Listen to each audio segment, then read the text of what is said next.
And welcome back to episode of Ministry of Truth. I am your only host on the show, and it is a great Wednesday morning. How's everybody doing on this fine Wednesday morning? It's nice and sunny outside. Right now it's a cool 70. But we'll see later, because, this is the South. But I don't see the temperature getting above 75. Hopefully it stays nice and cool for Sunday. Why Sunday, you ask? Got a football game in Nashville. Duh, Pats are in town. Good morning, Juniper. How are you doing on this Wednesday morning? In case I didn't miss it, Sam Squatch had a catch this morning. A catch, and the dude ran and jumped a fence. But an exposure. I don't remember if they saw his face or not. But that's it. That's what happened this morning. And what do we do this morning? What are we? Why is it paused?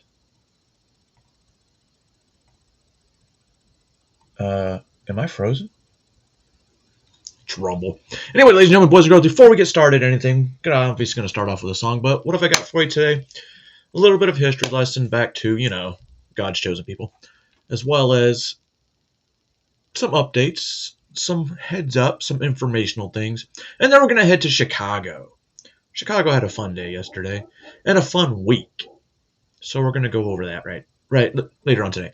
But before all that, what I want y'all to do, since I haven't gotten... You just came home? Yeah. Oh, okay. Go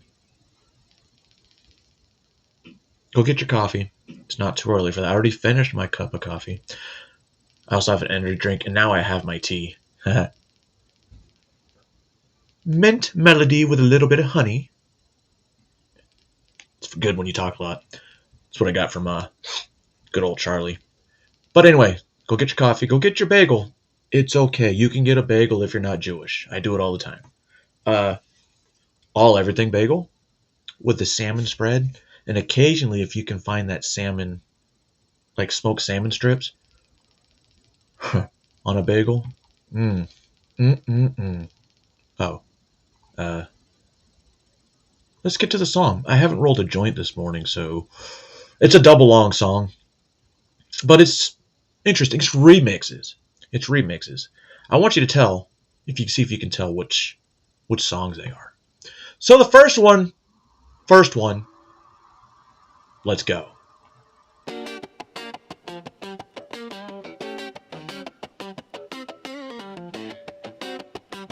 Oh, you don't want to look at me? Okay.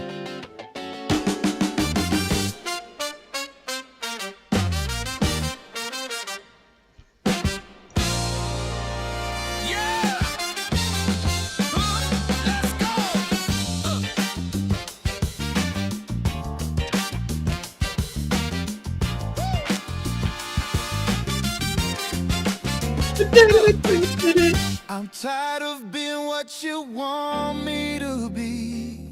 Sound familiar? Feeling so faithless, lost under the surface. I don't know what you're expecting of me. Put under the pressure of walking in your shoes. Caught in the undertow, just caught in the undertow.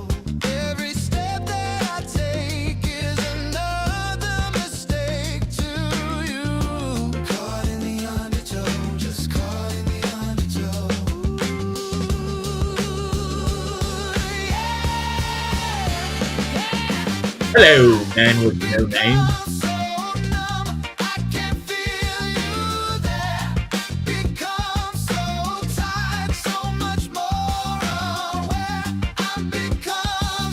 Is that Clint Eastwood?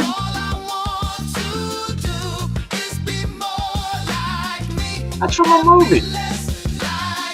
You son of a bitch.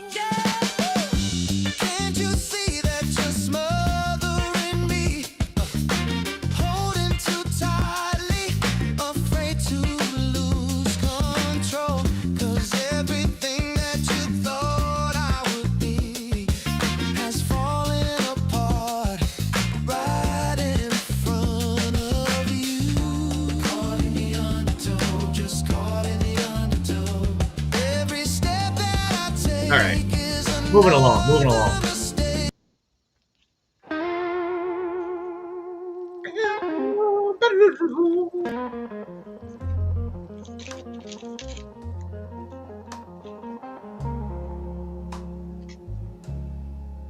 Yeah.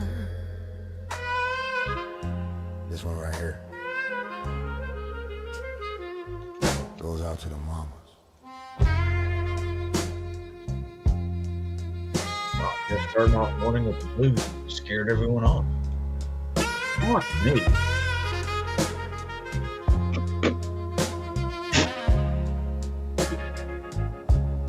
I'm sorry, Miss Jackson.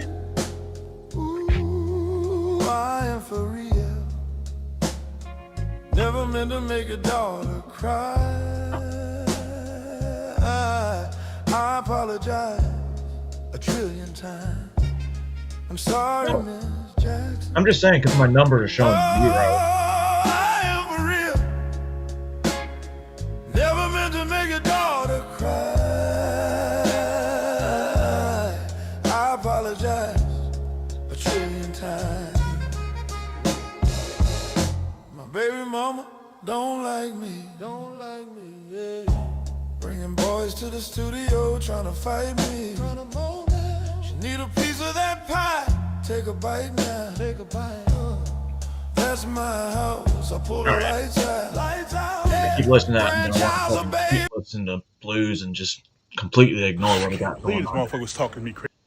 Now this guy, he's retired from the army, obviously, and he likes to make humor videos, military humor.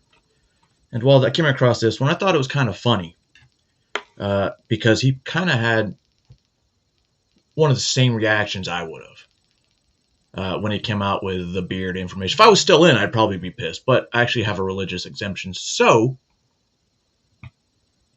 I can't believe this motherfucker was talking to me humor, crazy guys. like that. Ooh, ain't Maybe nobody ever that's what talked to me finds crazy it funny. like that, man. Yeah, hello? Hey, man, you saw that shit live? The whole world saw that shit. Shit. Shit, Hey, he was nigga. talking cash shit, man. I'm mad at him. I'm mad at the motherfucker, man. I can't even talk right now. Oh, y'all must be finished, huh? Hell Yeah. yeah, man. Wait. Let me hit you back. The other general's coming. Hold on. Hey, what's up, man? How's it going, Hey, man? Hey, You all right? I'm fucking pissed. You're motherfucking right, man. How the hell he talking crazy? Listen. Brother, I I'ma know you're tell mad. y'all. Just calm down, man. Yeah, I'm pissed. Ain't no calm the fuck down. Listen, we had a plan before we went there, Yeah, right? Am I yeah. right? John, I'm right? Yeah. By the way, Roger, this show is always I'm right. Yeah. We were Never supposed know. to shut the fuck up. No laughing, no kikiing, no nothing. But you over here, you wanna Roger, sir. Why? Cheese dick. Why? It was tense. I was trying to lighten up the God mood. damn, cheese dicking. Ha! Y'all ain't gonna make it far, bro. That shit don't work in the real world, man. He calls fucking beardos and weirdos, bro. See, I ain't got no respect for yourselves, man. Just stick to the fucking plan. Shit, there's too many of us, bro. We're too powerful, man. Shit. You know what? I ain't gonna deal with this shit. Cause first of all, I got 30 years and I can fucking retire now. Right, you were know what? That's supposed to what we do. retire Got 30 already. years. I'm gonna retire, get my little $10,000 a month, tuck that Okay, away. first of Already, all, before y'all think I get paid $10,000 a month, that is not true. My retirement pay is $1,500 a month. He's a general. This is not a general. But yeah, generals, their retirement pay is $10,000, $8,000, $10,000 a month. I get $1,500.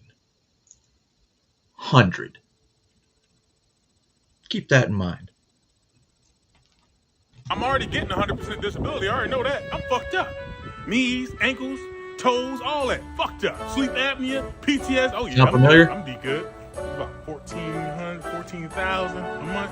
Yeah, I'm getting the fuck out. I ain't dealing with this motherfucker. I ain't dealing with this shit. No. No, I ain't got to do it. Yeah, I'm out. Hey, man. Hey, peace out, man. Y'all enjoy this, man. I'm getting back on the plane. I'm getting the fuck up out of here. All right, bro. Now you see why, hey, look at my,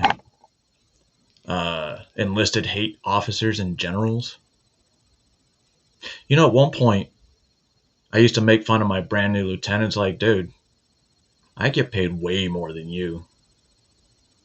But I have to listen to you, which is kind of fucked up. I still get paid way more than you, though. Have a nice day, fuckface. let's see what's next. I believe it's is it cartoon time? Nope. Yesterday we were talking about fat fucks in the military. And how putting them on TV is a fucking discredit to our profession of arms. Well,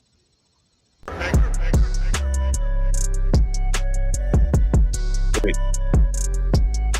I don't remember why. Well. This is from The last night. Secretary of War, Pete Hegseth, is not playing games when it comes to members of the There's gotta military be some reason. actually being physically fit. Oh. Now, when I That's was in right. the Navy, guys, This guy right here, I wanted to hear his thoughts because he is Navy. Well, was Navy for his 2.5 years, 3 years, whatever the fuck he said. I mean, he served. But for me, hello, Yeti. when I actually went in, I was not overweight. But When in the Army, I when was you actually go 135. I into graduated basic, I was 150. I stayed 150 for almost 12 years boot camp, until I took. you will get in shape. And when you actually go to, in my case, Navy A school, I got in even better shape. Now, during my whole Better shape 4.5 than Ranger years school. in the Navy, I was never Even though overweight. they're killing you. But I've been out the military for, wow, can't believe it now, 21 years. And I actually do go on YouTube and I watch these boot camp videos, namely the Navy, because they do like documentaries and stuff. Yep. And I remember watching this one RDC. What's up, Navy Kelly? boot Haven't camp. seen you in a It was a while. woman. I was like, how in the world did she become an RDC? She's fat. She's fat. Now, when I was in boot camp, guys, we had 3 RDCs. When I went to boot camp during the official initial reception phase, it's about anywhere between 3 days to 1 week, because you got to wait for your company to your training company to fill up, and then they ship you out, typically once a week. But they also had people that stayed there longer, and they were part of this thing called FTU, Fitness Training Unit. But as you can see, I thought it meant Fat Training Unit. So they basically were trying to get those guys to where they were within Army regulation through AR 600-9 to get in within 20% body fat because they're 17 to 21. I just couldn't see how you would go to basic training knowing you're going to be fat. But then I guess they went there to lose weight. Anyway. One was a second class petty officer, the other one was a first class petty officer, and the other one was a chief. None of them were overweight. Because None they're of them were enlisted. fat. But this woman I saw was fat. Yo, you see a I lot was of like, fat women in the Army. I'm not going to lie. Where are the standards, man? Where are the standards? Well, guess what, guys? The standards are back in the military. We'll see. And I guess, you We'll know, see. some of these National Guardsmen, they wanted to F around. Now they found out. You know, it's funny. The way the height and weight standards work for the Army is really fucking weird. Because for my height, my age, they only wanted me to weigh like 165, 170 pounds. And I'm coming in at 175, 180. So you have to get taped for body fat. So they would tape me every fucking time I came in under either 10 or under for body fat percentages. And I'm like, why do you guys keep telling me I'm fucking fat? When you can tell when I take my shirt off that I'm not fat. That's just the way the Army works. But if you pass tape test, then you're good. It doesn't help that I would always max the physical fitness tests. That should be your easiest. I used to tell soldiers, listen, the PT standards, they have a minimum and there's a maximum. And I used to tell my soldiers, you know, I always believe in doing the bare minimum. But my bare minimum was the max. So if I did anything less than the 300 out of 300, I failed, in my opinion. That was an embarrassing photo, folks, of these National Guardsmen. I believe they were actually on their way to Illinois, around Chicago area. And these guys were out of shape. Now, of course, National Guardsmen, they're not full-time military. What do they do? They barbecue on the weekends. 2 weekends a month and 1 weekend a month. 2 weeks out the year, something like that. Or maybe it's a weekend a month. I don't remember. Okay. But they showed up not in shape. Well, we're in shape, Guys, all right. This photo we're going to look at, man, there's at least 2 of these people with double chins.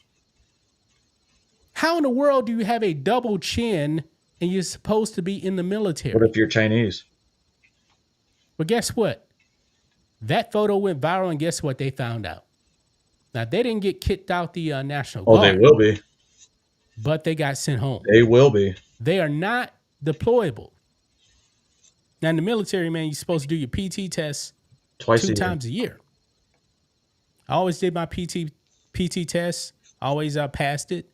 Now, if you actually fail your PT test, if you don't meet the weight standards, they put you on what they call FEP, extra workouts and stuff like that. Yeah, we call it the Fat Boy I believe, program. though, I you mean, need what to the fuck actually was the change legal the name food. for it? The one that didn't piss him off. Extra Pete. No, what did we? I gave him a special name so it wouldn't offend him. Fat fucks. Now, with me being on the Navy ship, when you're out to sea, man, you're eating whatever they have. Whatever they cook Sometimes for it's you. good, man. I mean, Wednesdays used to be Burger Gate. Burger's actually pretty good. But I remember when we were actually in the Mediterranean. When I was stationed in I can't remember the name of the place. It was somewhere in Iraq. And we had the same 6, well, you can make it 7 meals every week. Every Monday would be the same thing. Every Tuesday, same thing. Every Wednesday, same thing. And then Sunday, what was it? It was just mashups. Oh, man. I fucking hated that so much. Except for Meatloaf Day. For some reason, Meatloaf Day was decent. I don't know why. Anyway, back to the story. We did a cruise going to the Persian Gulf. And those burgers were horrible because we were getting like local food. But it's funny though, because if you actually went out in town in some of these places, you can actually get like Heinz ketchup versus whatever the local ketchup was. Didn't even taste like ketchup. It was horrible. Oh, But yeah. I digress. Let's go ahead and get See? into this, guys. It's not just me. See? Because these National Guardsmen, man, they found out big time. Here we go. Right over here. Hegseth sends home overweight National Guard troops after viral photo. Yeah. He's not playing games, man. He is He not shouldn't. playing games. Now, this is the photo in question right here. And you guys can see. I see a double chin on this guy. Double chin on this guy. Dude, I mean, after holding the rifle the by proportion buttstock. of the neck. That's unsat, man. That's what we actually said in the Navy. Unsat. As in unsatisfactory. That's the Texas National All Guard. 3 of these guys right here, I can tell, not in shape. And sometimes it's kind of hard, when you actually see the military fatigues they're wearing. But I'm looking at the neck and face. Oh, no, they're fat. They're too fat. And I believe this is a woman right here, too. She looks out of shape, too. Now, she's in the back, but still. Now, the dude in the backpack, I bet you he's within standard. Well within standards. The guy on the left here probably is in shape. And there's another guy right here. I can't really tell. So like 4 out of the 6 people in this photo are fat. You're not supposed to be fat and serving in the military. Now, I definitely served with a few fat people on a ship. I Usually actually they're got like, one of my company commanders relieved because I think for years that the previous body fat people were pencil whipping That's why you never give the body fat program to the medic. I taped him once. He was over. He was relieved the next day from command. People were letting him get by. When there's a standard, but there's way too many people. I don't know if it's going to be the same now, but people are lenient. They would let shit slide. No, that's the wrong answer. Older guys, though. No, they've been in forever. But still, this is not the standard. And I'm glad that the Secretary of War is bringing back the standards.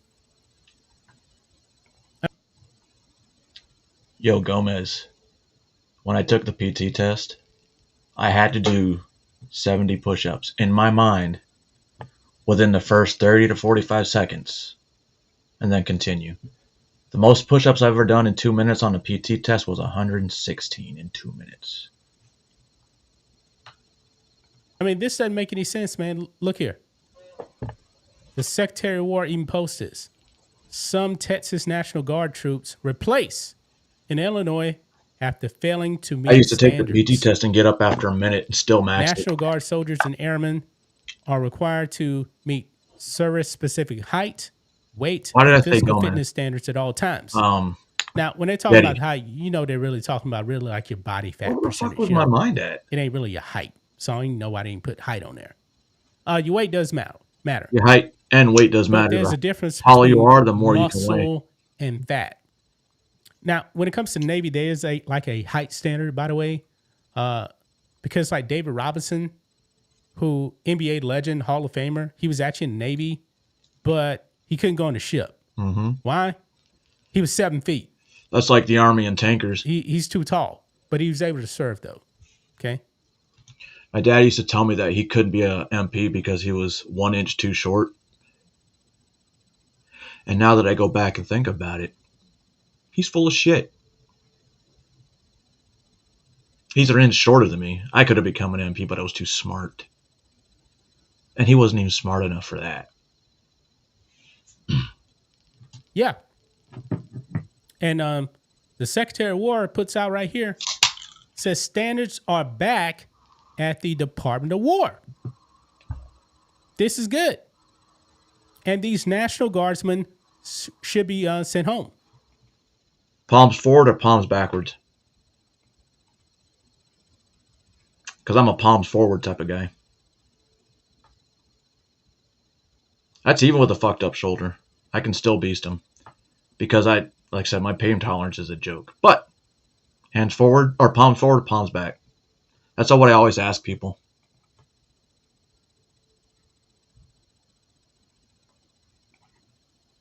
I don't know what they're doing when they're not training, but if you're going to be in the National Guard, I know you're not full time. You can't show up for duty and be fat and out of shape. They sure the fuck can, and they do. Eat right. Work out. You definitely should be working out. What are the odds, guys, that these people are actually working out? Mm-mm. What are the odds? What are the chances? None at all. I highly doubt that they're probably working out on a consistent basis. When I was on Navy ship, guys, there was a gym. Now, me doing the job I was actually doing, man, very, very hard to actually go to the gym. I mean, when you actually stand in those Bro, when I was, like, watches, man, I mean, like, In my retard strength phase and growing up,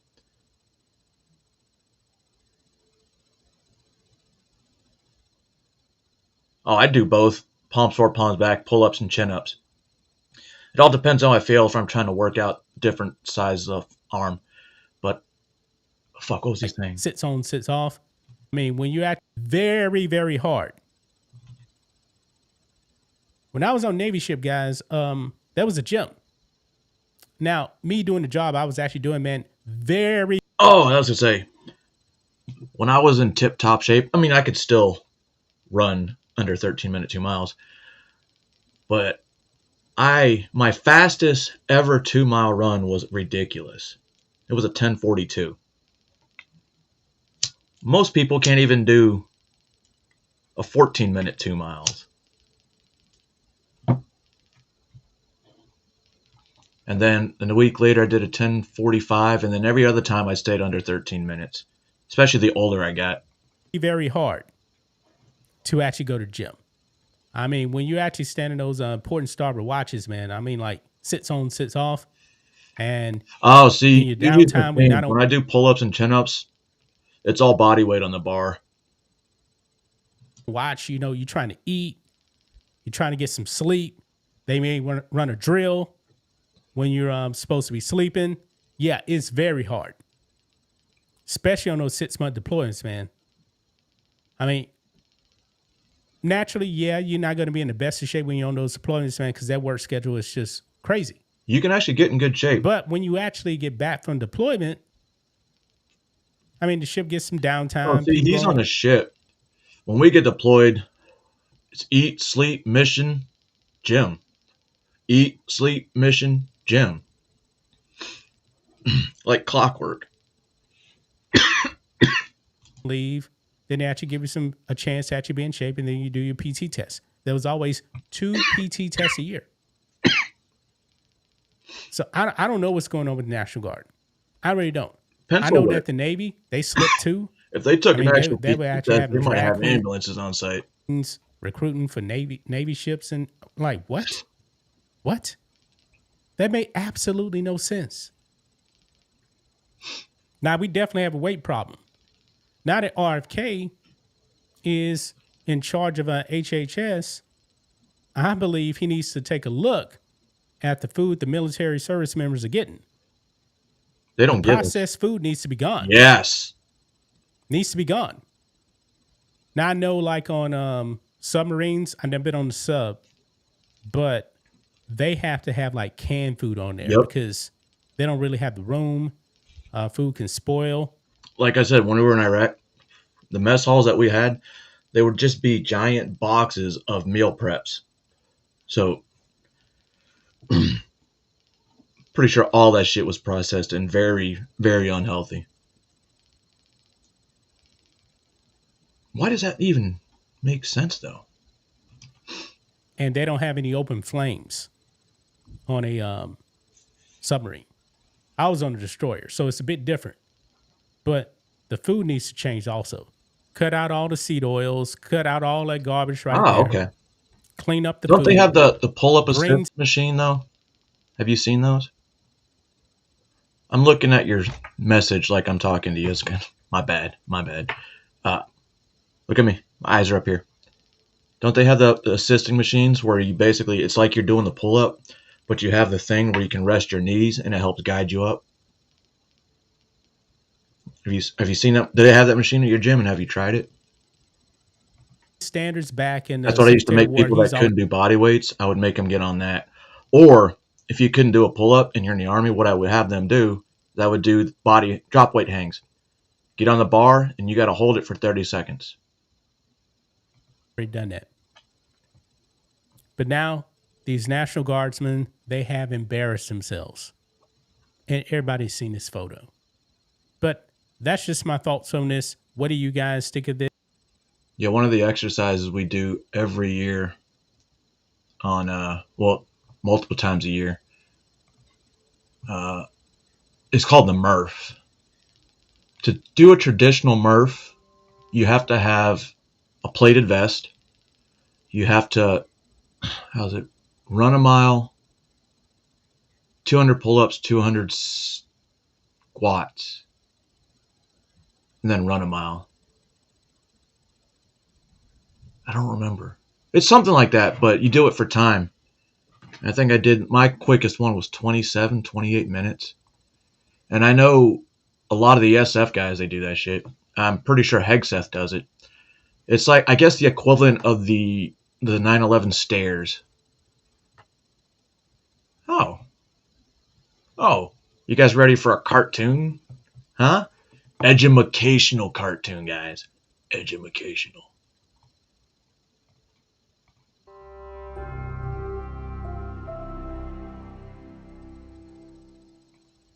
You know, I've never done I've done leg presses, but never for max.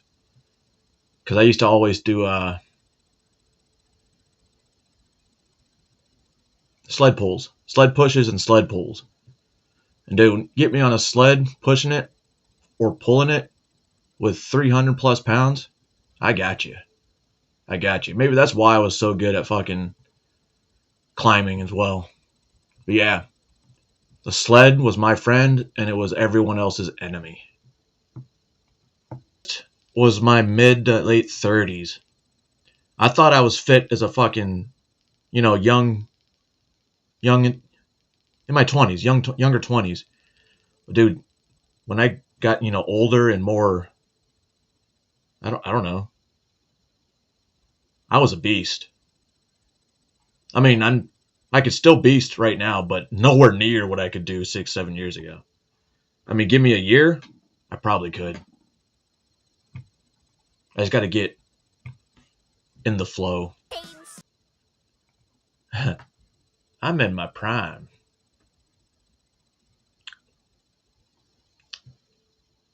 No? Anybody? Anybody?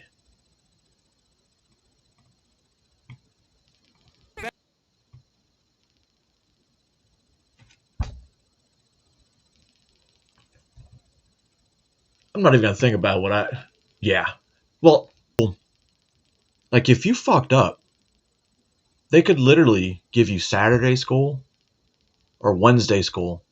And what Saturday school was, obviously you went to school all day long because you got in trouble. And Wednesday school, you stayed after 3 hours late. Kind of like detention. That shit was wild. I spent a lot of time in Saturday school, by the way. With Generation X. We're all a bunch of fucking... Wait a minute. Now we actually follow the rules and stay out of trouble. We actually were held. We had to take responsibility for our actions. Weird. I got suspended my senior year for flipping off the camera for the group photo. They had us in the center. Brand new school. They had us in the middle of the rotund because it's the first time we had one. And it was looking down. I had my hand on my backpack. Oh, let me put it on the big screen. Looking up. Had my hand. Get down, retard. Hand on my backpack. Dude, I look like a fucking Mexican right now. But yeah. Yeah. It was fun. Worth it. Worth it. I only had fucking 1 month of school left. You think I cared? Get summer school for being a fucking troublemaker. I'm living proof. Never failed a grade. Never even came close. But my 7th grade to 8th grade, god damn, I was a troublemaker.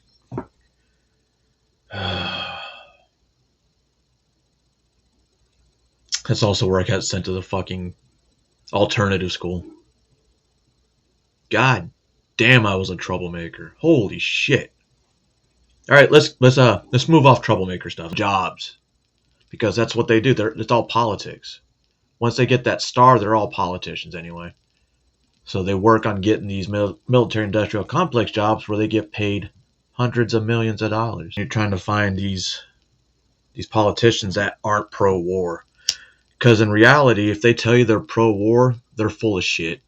There's a handful of politicians that are anti-war, because what did I keep saying?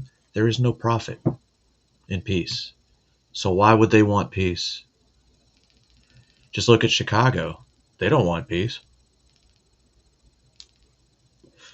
The Illinois governor and the Chicago mayor, they don't want peace. Oh, it looks like one of the girls from Gravity Falls. I can't remember her fucking name right now. Hold on. Sierra!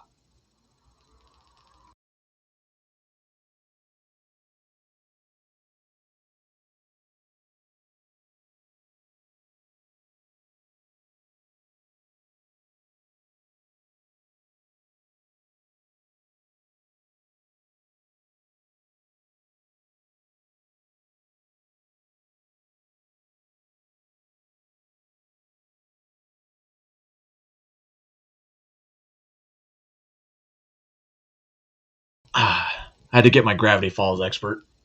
Pacifica. What's up, Corey?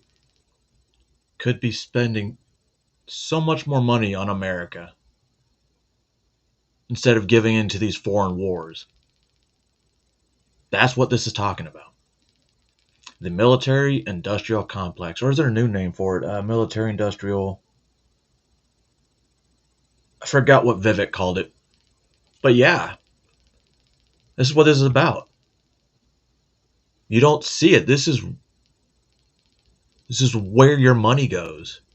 And people complain about, oh, why do we keep funding this and that? Well, because we're always going to fund. I don't believe that. Because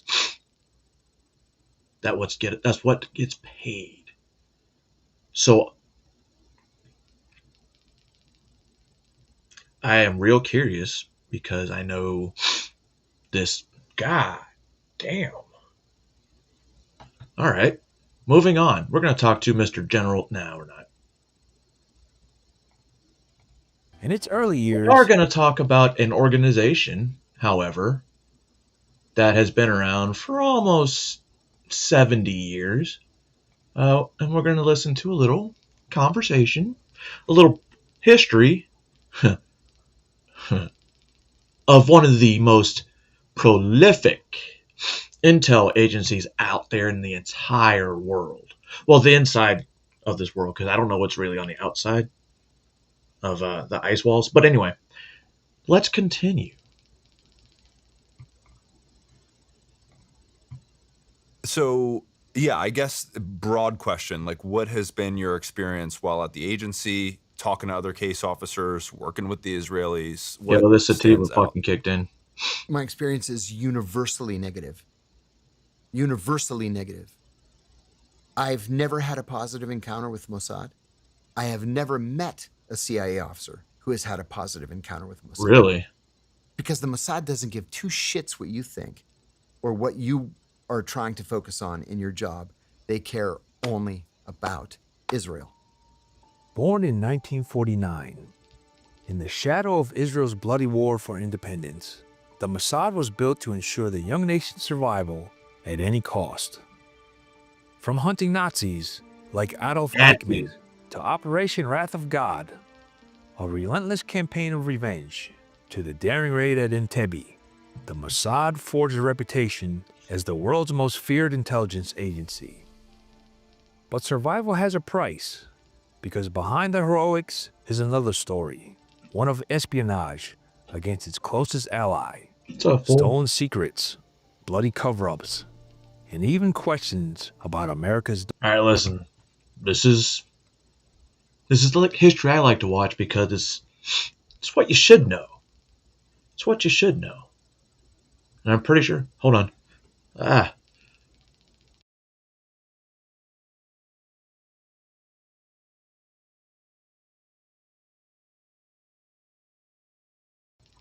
Everybody had that old wives' tale that if you say something and then someone sneezes or you sneeze, it's true.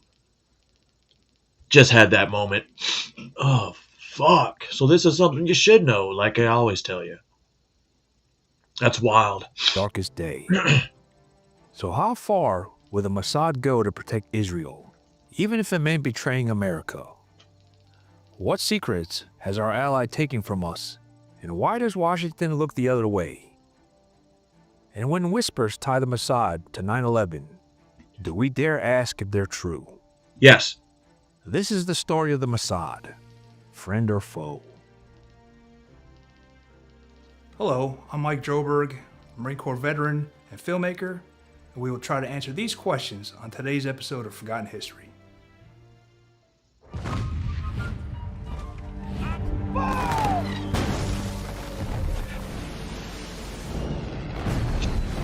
Alright, I think I'm good.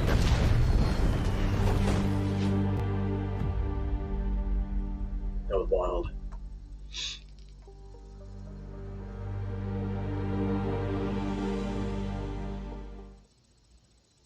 In 1948, the State of Israel was born in fire.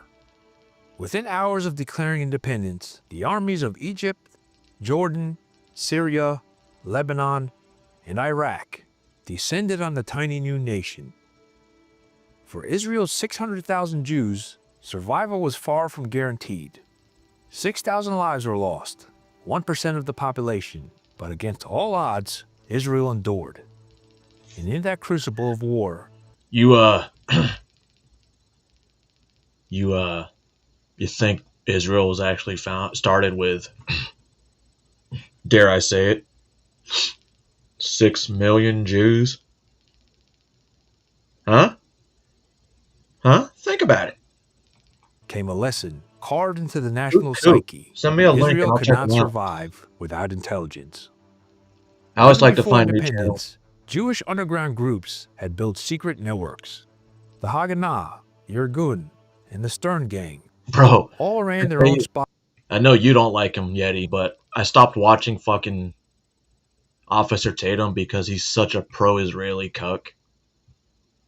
Spies and saboteurs. The Haganah's intelligence arm, known as the Sheh, became the model for something larger. David Ben-Gurion, Israel's first prime minister, believed that a nation born in blood needs more than tanks and planes. It needs eyes, ears, We were and born in knives in the blood. dark. So in December of 1949, Ben-Gurion created a new organization, the Institute for Coordination, the Mossad. Its first director was Reuven Shiloah, a quiet diplomat with a clear mission to gather intelligence abroad, run covert operations, and to protect Jews everywhere in the world. From its earliest days, the Mossad lived with two faces. To Israelis, it was a shield against annihilation. To others, it was a dagger, an espionage service without borders.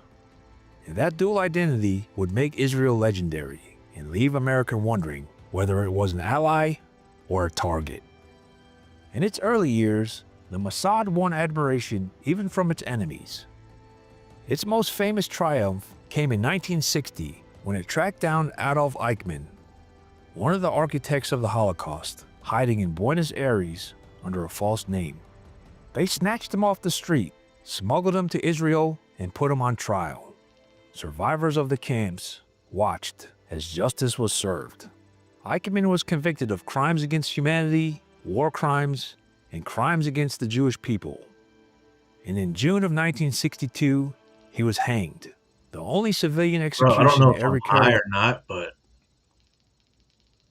I'm so confused. Blue-haired, all I see is Jews in black and white. Now I don't know why I said blue-haired, because you didn't put blue-haired. Oh, there's so much misunderstanding right now. It's good. Out in Israel's history. His ashes were scattered at sea, so no trace of him would remain.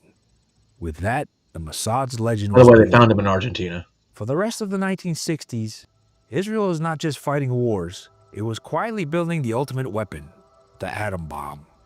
Huh? Its nuclear reactor at Dimona was under construction, and the United States was officially opposed to Israel developing nuclear arms. Were we? But that didn't stop the Mossad. Suspicion soon fell on a company in Apollo, Pennsylvania, the Nuclear Materials and Equipment Corporation, or NUMEC. Over the course of a decade, hundreds of pounds of highly enriched uranium went missing.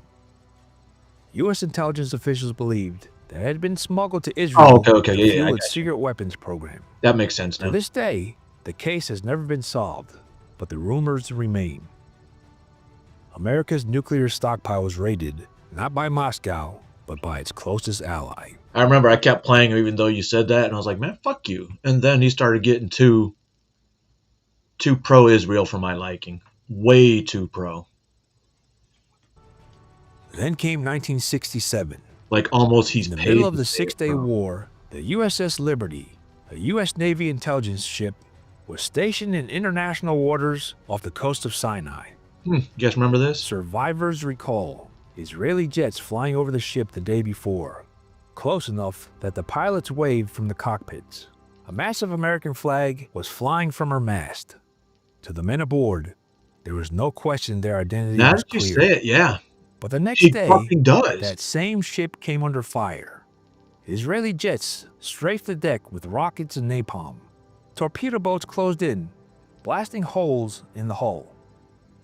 Yeah, the but time it with was Magilla over, Gorilla, I would look at him, like I said, without like Charlie Kirk. Whenever Charlie Kirk would start talking spiritual shit, I would stop listening.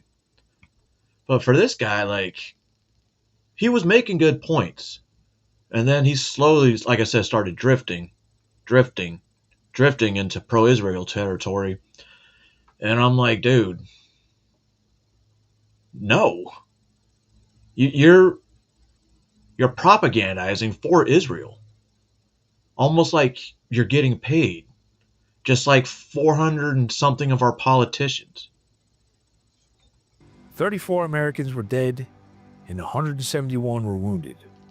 Israel claimed it was a case of mistaken identity, that the Liberty had been confused for an Egyptian vessel. Survivors say that story is impossible. The ships looked nothing alike, and the Liberty's flag was flying large enough to be seen from miles away. So why the attack? Some believe the Liberty was intercepting Israeli transmissions about its secret nuclear program. Others say it was silenced to cover up the killing of Egyptian prisoners of war. And still others argue it was a false flag, an attempt to sink the ship and frame Egypt, Yep. dragging the U.S. directly into the Six-Day With Russia. War. We may never know the answer, but what we do know is this. American blood was spilled, and Washington buried the truth to preserve the alliance. Washington accepted Israel's apology, pocketed compensation payments, and moved on. Then, in 1972, the world was shocked by the Munich Olympics massacre, where Palestinian gunmen murdered 11 Israeli athletes. Israel's answer was Operation Wrath of God, a relentless campaign of targeted assassinations against the men believed responsible. In cafes, on quiet streets, even in bedrooms, the Mossad hunted them one by one. In Rome, agents shot Wael Zawader, a Palestine Liberation Organization representative, as he returned to his apartment. In Paris, Mahmoud Hamshari picked up his phone and triggered the bomb the Mossad had planted beneath it. And in Beirut, Ali Hassan Salameh, known as the Red Prince, and the senior Black September commander, was killed by a massive car bomb in 1979. And You when remember these Mossad guys play the operatives long in game. Norway The beep- killed the wrong man, beepers. an innocent waiter, in what became known as the Lillehammer Affair, the world saw that justice carried a price. To its supporters, it was the cost of striking back. To critics, it was murder without borders. Then in 1976, an Air France jet was hijacked by Palestinian and German terrorists and flown to Entebbe, Uganda. More than 100 hostages, most of them Israeli, were held inside the terminal, guarded by armed captors and protected by Ugandan dictator Idi Amin. While the world hesitated, Israel acted. And the Mossad was crucial in providing actionable intelligence. So they don't need us. The night of July 4th, a team of commandos flew 2,500 miles, stormed the airport terminal, and in a blistering firefight, killed all the hijackers and rescued 102 hostages. So in theory, Israel doesn't Only need 3 anybody. hostages died, along with 1 commando, Lieutenant Colonel Yoatan Netanyahu, Interesting the name. brother of Israel's Prime Minister, Benjamin Netanyahu. The raid shocked the world. It was bold, audacious, and surgical.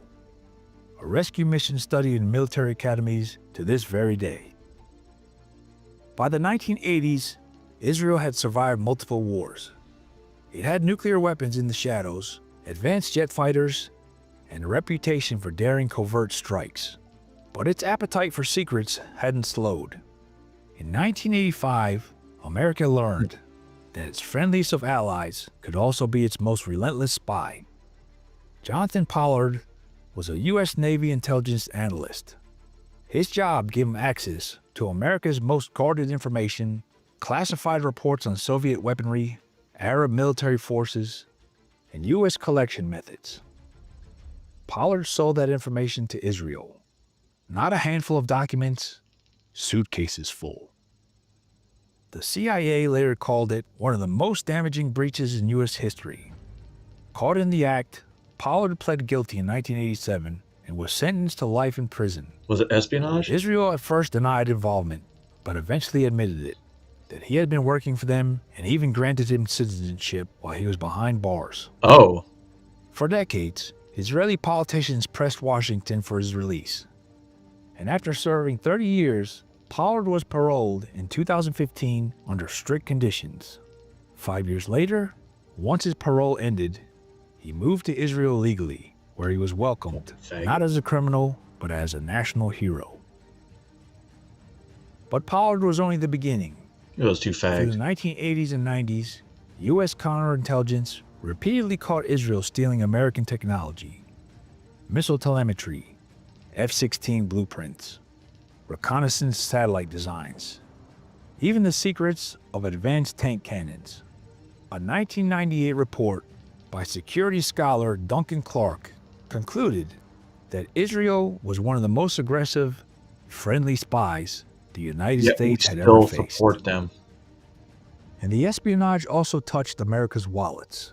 In 1992, U.S. companies accused Israel of stealing technology to build its own fighter jets and missile defense systems, undercutting American firms in the global arms market. Billions of dollars were at stake. Once again, Washington looked the other way. Bro, we just cut the market for Israel if you think about it. All these countries are buying military equipment from the United States. That means we're making them, not Israel anymore. And it's the Arab world buying it. Huh. Then the dawn of the new millennium would bring new enemies and new wars. For the United States, it was Al-Qaeda, a shadow network that had struck at the very heart of New York and Washington. For Israel, it was the Second Intifada, an armed Palestinian uprising marked by suicide bombings, street battles, and waves of bloodshed in Jerusalem and Tel Aviv. Both nations framed their struggles as a war for survival. But in the fog of war, on the war on terror, the lines between friend and foe blurred once again, and the Mossad was never far from the shadows. September 11th, 2001, the darkest day in American memory. Nearly 3,000 lives were lost. Not according to Ilhan Omar. As the towers burned, witnesses in New Jersey spotted something strange. 5 men, filming the carnage and appearing to celebrate. Police pull over their white van, registered to a moving company. Inside were professional cameras, box cutters, thousands in cash, and multiple passports. The men, they were Israelis. The FBI held them for 71 days before quietly deporting them. No press conferences, no public explanation, just silence. Years later, on Israeli television, one of them, Oded Elner, admitted, "Our purpose was to document the event." But how did they know the towers would be attacked, with cameras ready, rolling before the world even understood what was happening? They had intel, Who right? sent them? What exactly did they know, and why did Washington bury the story? In the years that followed, America launched 2 wars. In Iraq, Israeli intelligence was among the loudest voices claiming Saddam Hussein Very still had true. weapons of mass destruction, Very true. though stockpiles never materialized. In Afghanistan, Israel shared counterterrorism tips, sometimes useful, sometimes self-serving. The Mossad had always put Israel's survival first, even if it meant nudging America into wars that benefited Israel more than the United States. And even when Washington was negotiating for peace, the Mossad was watching. In 2015, reports surfaced that Israel spied on U.S. talks with Iran over its nuclear program. Intelligence from those negotiations was allegedly passed to sympathetic lawmakers on Capitol Hill to sabotage the deal. Israel Really? denied it, but once again, Oh, so they went against peace. Okay. whispers were the same. America's closest ally was also its most relentless spy. So whenever we have leaks from DC,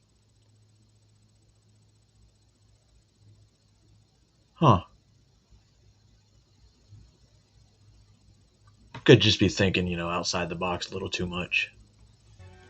But Espionage doesn't always come from the shadows. Sometimes it comes from suits and lobbyists walking the halls of Washington. No group embodies that more than AIPAC, the American Israel Public Affairs Committee.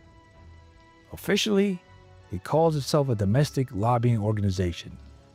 But unlike other foreign lobbies, which must register under the Foreign Agents Registration Act, AIPAC is exempt. That special privilege means it avoids the scrutiny applied to Saudi, Chinese, or Russian influence campaigns, even in the light of scandals that would have destroyed any other group. In 2004, the FBI caught Pentagon analyst Larry Franklin passing top-secret information about Iran to 2 AIPAC officials. Franklin pled guilty.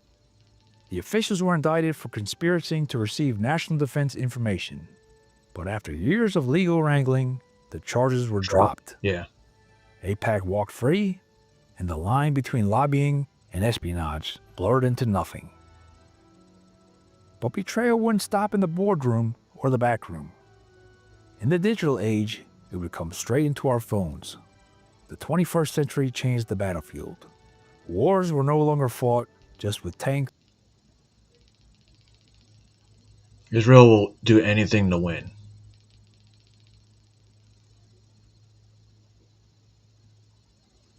And they're one of the biggest, I don't know how do I say this,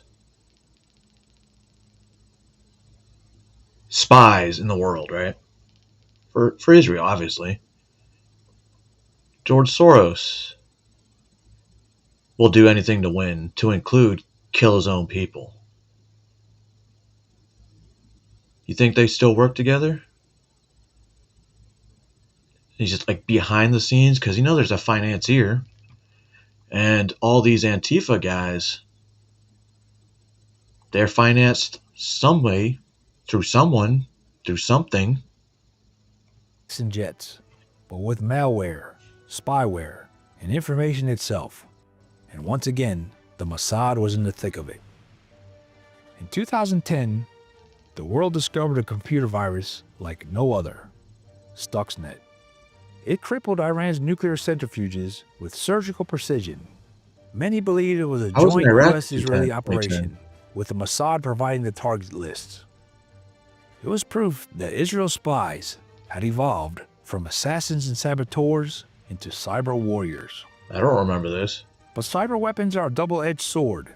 In 2021, the U.S. Commerce Department blacklisted Israeli companies NSO Group and Kinduru for selling spyware used against American diplomats, journalists, and even officials.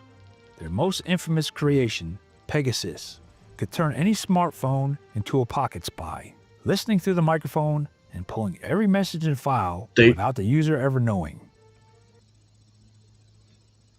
They literally do that anyway. It's legal. Through FISA, and then Palantir is storing that data for them.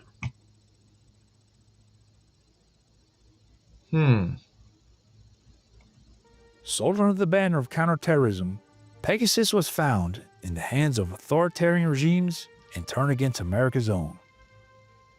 It was aimed at journalists, dissidents, even billionaires.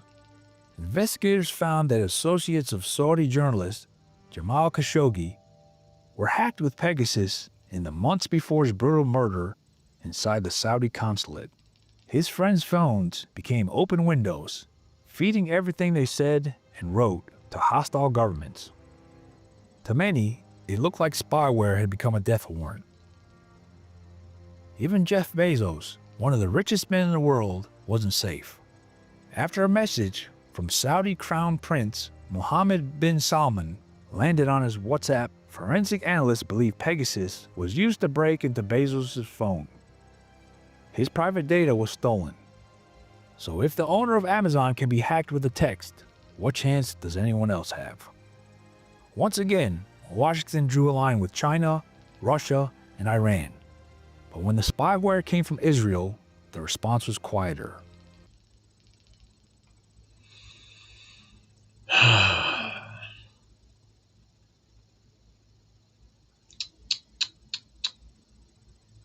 Ridiculous. Softer, cautious. To some, it looked like the same double standard that had followed the Mossad for decades. Critics will say, but America does the same thing. And they're right. The CIA toppled governments in Iran, Guatemala, and Chile. It ran illegal experiments under MK Ultra. It spied on Americans during Vietnam and Watergate. Still are. Intelligence agencies lie, cheat, and steal. Eddie That's their Guerrero. nature. But here's the difference. When the CIA gets caught, Americans call it a scandal. When the Mossad gets caught, Washington shrugs. Jonathan Pollard steals thousands of classified documents, and decades later, Israel celebrates him as a hero. Israel attacks an American ship, kills 34 sailors, and the U.S. calls it a mistake. Israeli spyware hacks American diplomats, and instead of sanctions, there are excuses. Why the double standard? Why is one ally above accountability? Let me be clear. America and Israel share deep Judeo-Christian ties, and I support the state of Israel and its right to exist. But supporting Israel doesn't mean turning a blind eye when its intelligence service betrays America's trust. No ally should be above accountability. What do you think? But we do have an ally that pretty much does whatever they want. The whole fucking world wants to arrest this guy and take him before the ICC, but it's not happening. And who else came and said, yeah, we don't need to do that. It's probably not a good idea. Donald Trump. No, don't go before the ICC. Don't. You did nothing wrong. You did nothing wrong. Anyway. Oh my God. Where are we at?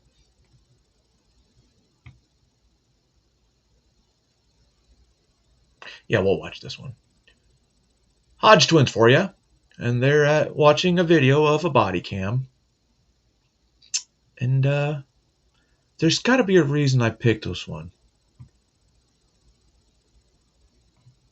Because I watched it. And during the middle, I'm like, oh yeah, I'm showing this one. Summer semester, 20-year-old Deshaun was advised not to return to his Florida Technical College and was officially expelled for undisclosed reasons. However, Deshaun shows up anyway during a fall orientation and confronts administrators, demanding his education.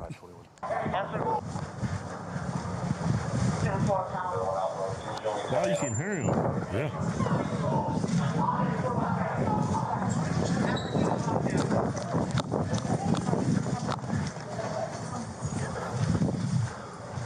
Hey man, settle down. Settle down.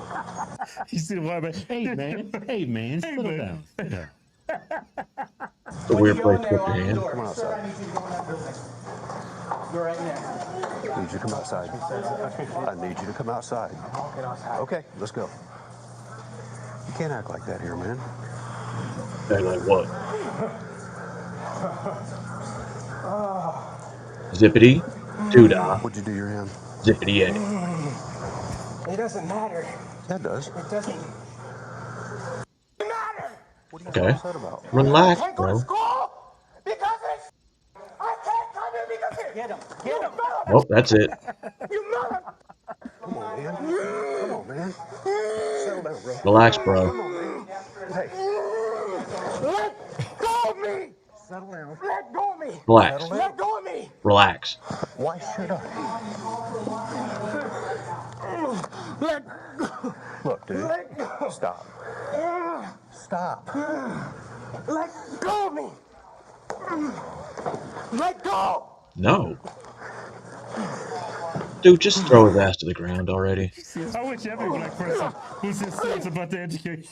That's why. If every That's why. Because that made a good point. All black people try to do is normally get out of school. You know, and they don't get education even if they do stay in school. This guy wants to stay in the school. I get it, it's a technical school, so and he's wearing a Mercedes polo like he works at a Mercedes dealership, probably as a mechanic. So I'm assuming he's got a job there, but he needs this certification to get promoted, which I could see. And I would probably be upset too, but not this upset. I wish every black person was this serious about their education. If every black man in America was this serious about their education, we wouldn't need reparations.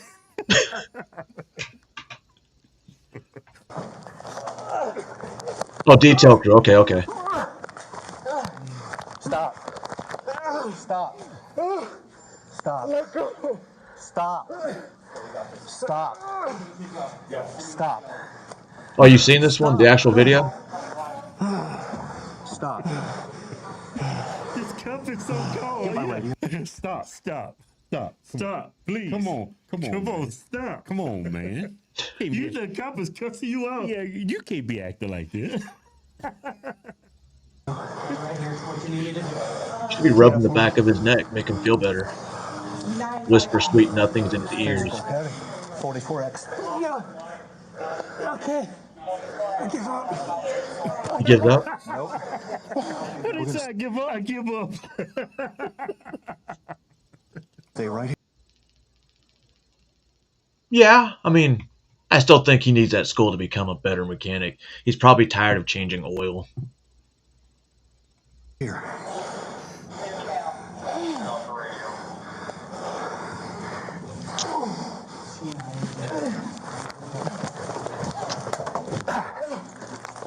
He's not done? I thought you gave up.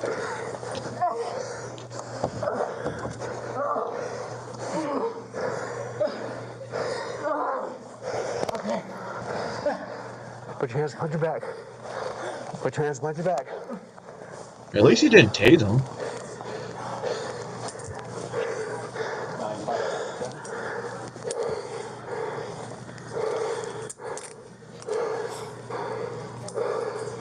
Sounds a little bit winded. All right. Okay. Deshaun is exhausted.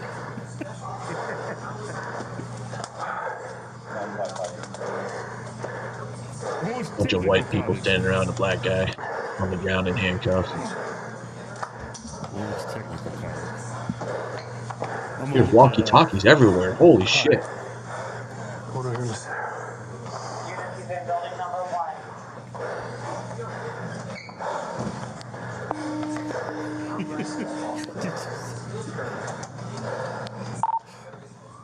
KDRD 521. And trying to, I guess you can say combatives. I don't know how they call it in this. Subduing. With that vest on, it's not as easy as it looks. He didn't pull his gun. He didn't even tase the man.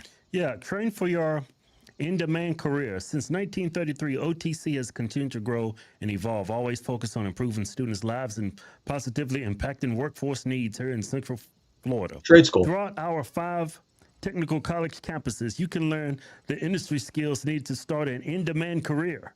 Attain your high school diploma. Or like an early college. Become an apprentice, learn English, and even expand your current skills to make you more marketable to employers. That's not a college, that's a continuation school. Where it says for troubled kids. No, it's training for them. You get certified. That ain't no damn college. Because in Columbus, it was early college. That's a but it was a high school. school for adults who got kicked out of school. Yeah. And I know when we had one, my senior year, the technical school was like halfway between my high school and my house. And they had a co-op, not co-op, because they had a work program where you can do half a day of school and go to work for the rest. But then you do the half a day of school, then you go to technical school, and then you get a certification before you graduate. Kind of like my daughter did. And my son. He's already got Office Microsoft certifications.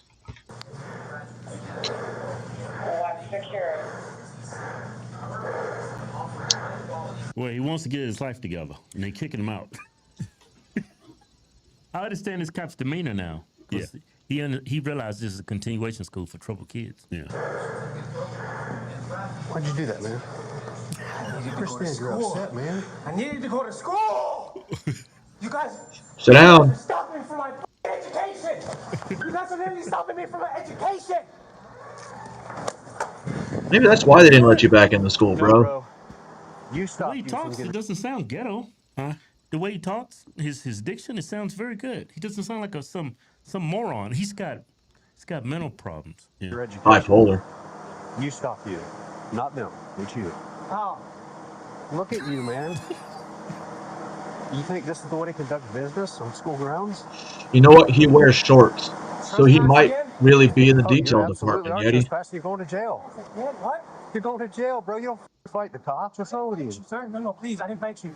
You absolutely resist me with violence. You're going to jail. Sir, no. Why should I not put you in jail? Sir, please. I can't, please. I didn't try to fight you. If I was trying to fight you, I fought you before. I would have punched you, sir, please. I realize you didn't strike me, but you resisted me with violence. Sir, Look that at his wasn't the hand. arrest, please. See the cop's hand? Mm-hmm. I apologize.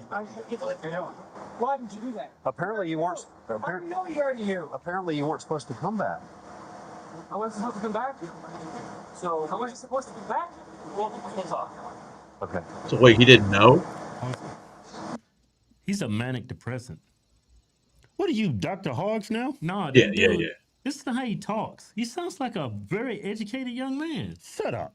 Listen at his diction. Where did you get your medical degree at? He's a manic depressant. He don't even realize the things he's doing. He's got depression. Oh, what you want to prescribe him?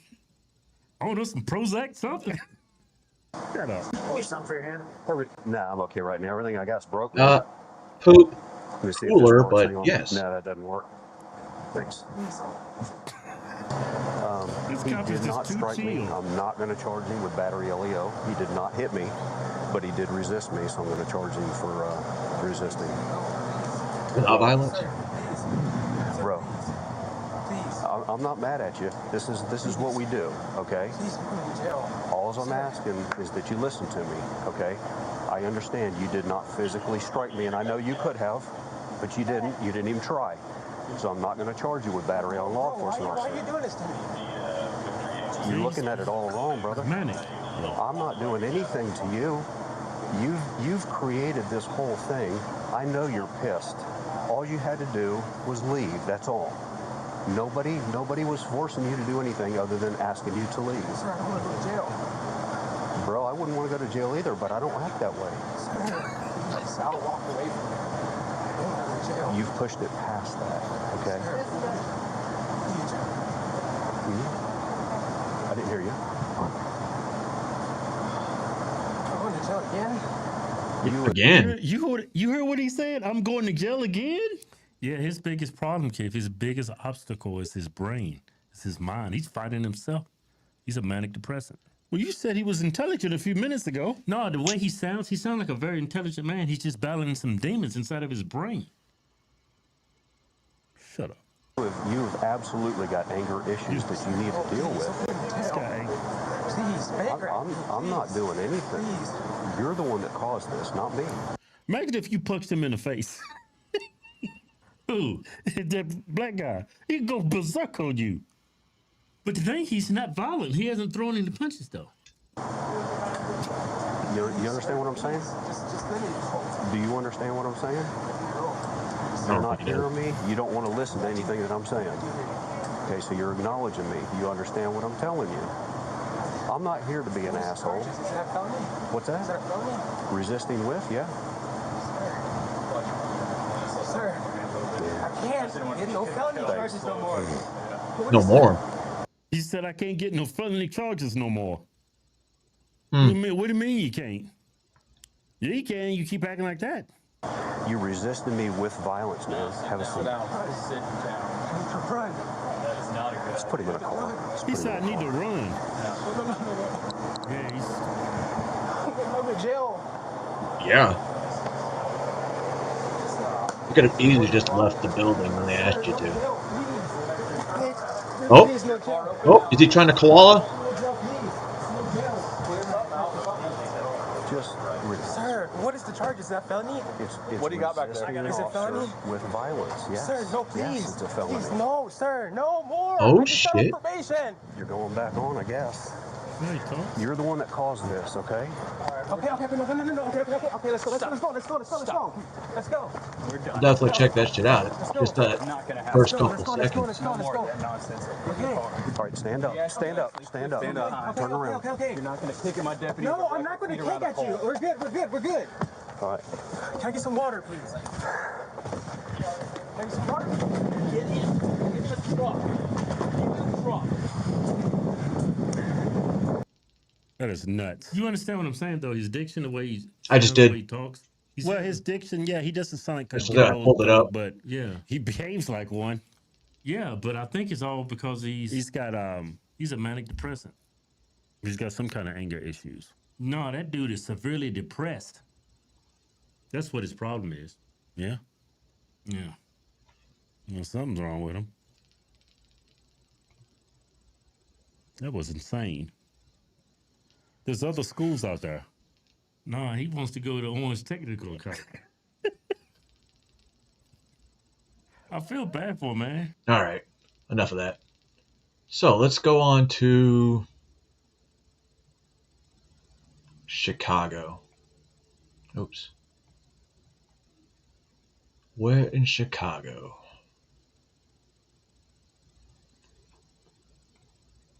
So you don't think that them being here is going to do any good for the city? People are mad. Hell no, they don't have. That's why the CPD and them got into it the other day. They was macing each other. Cause like, how the fuck you gonna come try to tell us what to do? You don't live here, so you don't know what the hell going on. And do you think that there's a problem with crime in Chicago? Of course, it's crime everywhere, but in here it's like, how do I put it? People turn a blind eye to it. It's like so used to the shit. Why even bother? Why raise an eyebrow? Because it's gonna happen again tomorrow or a couple hours. So do you think that Like the you just government gave has me done something to as watch much as the they rest of can the day. to try to stop crime, or you think they're doing some things that they're not doing some things they could be doing? Personally, I don't think they're doing anything at all. A lot of those It's been- Pizzagate channels and shit I follow on Rumble. Like, let me play the video. I'll find one of the channels. Stoppage, you had to slow down. If anything, it's increased. So if y'all doing something or got anything in place, like we're not seeing it. Like, I can't go down my street without wondering or looking behind my, what's he up to? Or do he have a gun? Because it's like 12-year-olds walking around with guns now. Jeez. You see what I'm saying? You could be talking to a little kid, he like, fuck you, nigga. But you can't really discipline him because he might up a firearm on you. So it's crazy out here for real. Like, So what do you think should be done or could be done about the violence here? they definitely need to take some type of action as far as the gun laws. It's too easy to get a gun. Too easy. Doesn't Chicago have some of the strictest gun laws in the country? Maybe the We do. strictest? I ain't seen it in effect. Like just about everybody I know in my neighborhood has a gun, from old ladies to little kids. And you think those are like legal guns or illegal guns or? Look at the nigga's face. He just said everyone in Chicago pretty much has a gun. Obviously, I would say maybe 40% are probably legal. 40's being generous. So, strict gun laws in a city where no one enforces the law are really pointless, and they're to protect criminals. So the problem is If more. anything, I say it's 50-50. 50-50. Like the older people, they probably got them registered, but the little young kids, how the hell he get a license? None of my guns are Like how registered. you get a license for a gun? So it's more the illegal guns, right? Than the problem. And then you just got them out here like somebody my age, hey, yeah, go do this. And then they want to impress the older guy, so now you just out here shooting just cuz. You don't even have a problem with that guy. He does. And he just sent you off. So then it sounds like the gun laws being as strict as they are is not the issue. It's the illegal guns that people are getting without the background checks, without all the stuff that comes along with it. That part. And then they policing in the wrong neighborhoods. Like, no offense, you can't send a Caucasian male or group of guys into a all-black neighborhood. They have no fucking idea what's going on around them. So, say we all black, we just standing right here. They'll pull up on us. Hey, what are you guys up to? We're just talking. You like how he made it sound white? But to them, it's three guys, it's mob action. They about to go do something. I'm like, you don't know, we just having a conversation. Do you think that one of the solutions is more law enforcement patrolling areas? Because I've seen it. If they ride past 6 white guys standing on the corner, they just keep riding. They ride past 6 black guys, they're going to stop and harass. It should not be like that. And so you would be okay with more law enforcement like the National Guard, but just not specifically the National Guard then, it sounds like. Basically, like, if you're going to come in and actually be upfront with the rules and be fair, I don't care. Because then it's going to be like, okay, now motherfuckers feel a little safer. Oh. But if you come in just to harass, make even more problems than what is already going on, because like, why are you agitating people that's already pissed off? The people that are pissed off just because they're here, you're saying? Yeah, like the poor people walking around, jobless, homeless, people just working 9 to 5 just to still only have just enough to pay their rent, like real problems, real attitudes, and now you want to come fuck with this man that just got out of work, and you think he not going? So if the National Guard were patrolling the streets, as they have in D.C., and let's say things calmed down, crime wasn't what it was, would you change your opinion on what's needed, or maybe that they're not such a bad thing? Or shit, if the people from our city did more about the crime, we wouldn't need no National Guard. Look at your mayor. Because that's why they calling them in now. Oh, these guys are out of control, but you had all the fucking time in the world to do something before they fucking got here. So don't try to bitch up now and talk crazy now. You should have did your job. So it sounds like the mayor is just saying stuff, but he's not. The mayor, whoever's in charge, do your fucking job, and then you don't have to worry about that. Yeah. But if you're just sitting pretty behind some desk, going to lunches and playing golf, that's not helping us. So would you support someone else for mayor who was maybe more stronger on crime in the next election? Definitely. If they was really about the people like the mayor's supposed to be, like if you're the mayor of Chicago, that's exactly what that's supposed to be. So do you feel like, because obviously he's black, do you feel like he's just saying these things to gain points, but he's actually not helping the community in Chicago? Politicians. It's all cue card rhetoric. The right things to say, but then behind closed doors, what the fuck? You're a puppet. I know the truth. That's why I don't vote. So you would prefer someone sort of like, let's say, a Trump-esque figure where he's hard on crime, but just not with the National Guard? If Trump were to be the mayor, let's say Giuliani. Trump was a mayor of Chicago. Ooh, that's a scary thought. But like I said, if he was more fair, like how it's supposed to be, Declaration of Independence type shit, all men are created equal, then we probably wouldn't have no issues. But if you over policing these areas and then you're relaxed over here, like it's crime going on over here too. Why you just fucking with us? So now you're making people want to go get guns. Like people don't understand, getting harassed by the police, they're the real game. And do you see a lot of black police in Chicago, or is it? I mean, I'm not from here, or is it mostly white? Is it mixed? Mostly white, Mexican. I've seen more any other nationality than black. Like it's maybe 20% black people in the law enforcement. Why do you think that is? That more black people aren't getting into law enforcement? Coming from our own personal perspective, we don't get enough respect in any job field, let alone wearing a badge. It's like it's worse. Some pretty good respect. I mean, like when a black officer approaches a black person, they don't get any respect. Interesting. I've seen it a million times. Wow. They get treated worse than the white ones because it's like, you know, that's 19, the white guy's gonna beat you up or overly police you. So if you see a black guy, it's like, oh, you should understand. I'm gonna talk shit to him because he's from where I'm from. But that's not always the case. Sometimes you get that suburban black guy, hey, what's going on, buddy? Like, fuck is this dude? So he's in that same boat. Like, you don't have no idea what goes on in the hood, so why are you over here trying to be a disciplinarian? Like, you have no clue what we doing over here. So you think maybe one of the solutions is to help people in those areas, let's say black people who live in that area, become law enforcement and then police those areas? Would that be smart? It's a possibility. I can see it actually making some type of difference. Like somebody from that neighborhood actually patrolling the neighborhood. Big difference. Because he knows what's going on. If you see a guy selling socks, he's not going to see him every day. He's from his neighborhood. Yeah. Like before I put this badge on, I knew who you was. I'm not going to change my idea about you because I got up and put a badge on this morning. Like still from Chicago. But if somebody who's never been down the neighborhood, oh, what's going on? That looks scary. Like, what do you mean? Just 3 guys standing there having a conversation. That looks scary to you, but you got a badge on, a vest, gun, taser, billy club. You armed to the teeth, but you scared of me? And are there a lot of police that have been shot in Chicago lately? That I know of, but like I said, when you harass a certain type of people, eventually they're gonna rise up against it because it's like it's unfair. This is not in the laws for you to be doing this. So now I feel like I gotta protect myself against the people who's supposed to be protecting me. And then you gotta protect yourself against the people in your own neighborhood as well. That part. Okay. Especially when they just ride past certain situations, let the animals kill themselves. It's like, so when you supposed to do. I don't know if that's really on the police. All right, we're gonna go make an arrest because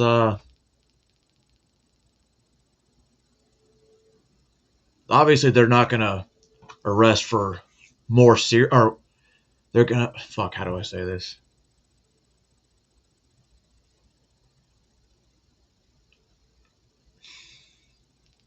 God damn it. I don't know. He talks about over-policing. I'm totally jumping to another thing. But at the same time, he wants more police by having the National Guard there.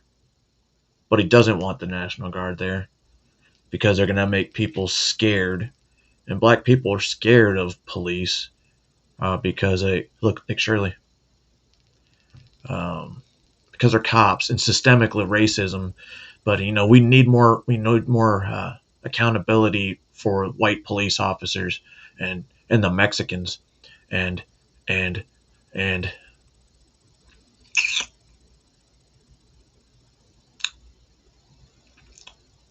anyway, we're heading to Chicago with Nick Shirley was there, and I believe this is the one where he was being chased by protesters.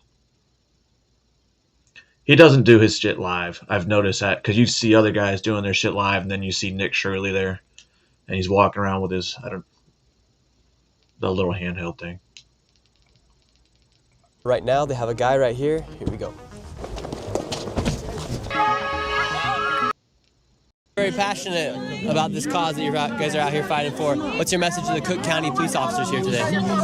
That the Illinoisans are being kidnapped by ICE daily and put in that detention facility in unsafe, unhealthy conditions. And these guys are more concerned with us peacefully protesting in support of our fellow Illinoisans than they are concerned about freeing fellow Illinoisans from Yo, you know he keeps saying, that's a he, right? Fellow Illinoisans. Because of the mainstream media and the Maryland man. This fat fuck doesn't know why he's here. Kidnapping. The big controversy here was initially the National Guard was going to be here, and now it's the Cook County Sheriff Police that are out here. Do you still have hatred towards them as well? I think they're more professional than ICE, and they must feel embarrassed by ICE.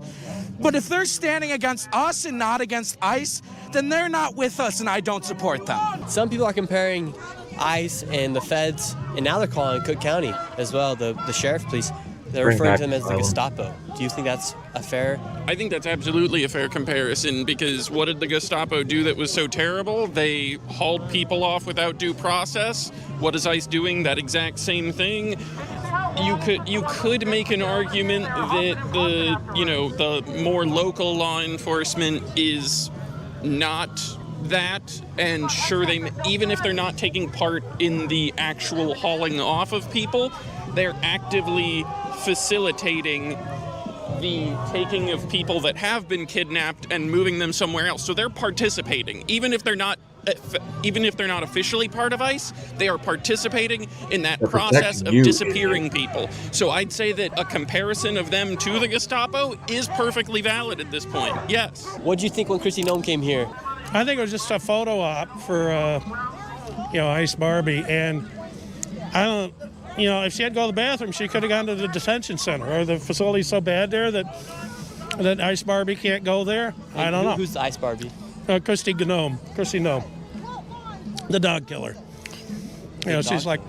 She's like Trump's cabinet official that's above ICE. People call her Ice Barbie online. And what should they do with the illegal migrants that did come over the border illegally? This isn't about illegal migrants. They're arresting and detaining U.S. citizens who happen to be brown. People who are driving while brown. They're arresting people who are in the process of getting citizenship or asylum. They go to citizenship hearings and steal people before they become citizens. It's about kidnapping brown people. There's 70 or 80% of the people they've picked up are either citizens or legal residents. This is not about illegal immigration at all. That's a red herring. So what's your message to the ICE agents here? Lick my balls, get the fuck off my lands.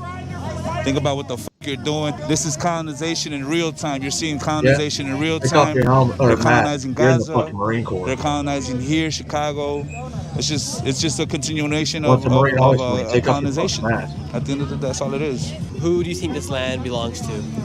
It belongs to the Potawatomi, the Miami, the Illinois. the Anishinaabe, the Ojibwe, and any peaceful people that can come here and get along with anybody, you're welcome. But if you don't like my people, get the f*** on. The Atlantic Ocean is that way. Y'all came over here and invaded peaceful lands, and you're still here, and you're in my front yard, and you're in my backyard, complaining and crying about me. You came to my neighborhood, dude. Check yourself. So if any deals were made in the past, for instance, like the deal Mexico made with the United States when the United States bought Mexico, should those I want them rules to be honor the placed? treaties, bro. They never honored no treaties. All of their fucking doctrines are garbage. They What are you talking lie, about? steal, pillage. They never honored no treaties. I see you have this Antifa flag here. Are you worried about supporting Antifa now that they're declared a terrorist organization here? There's a lot of misconceptions about Antifa. It's not an organization. You know, the best way I can say is Antifa is a group of people that's standing up to do what's right. How do you feel about that?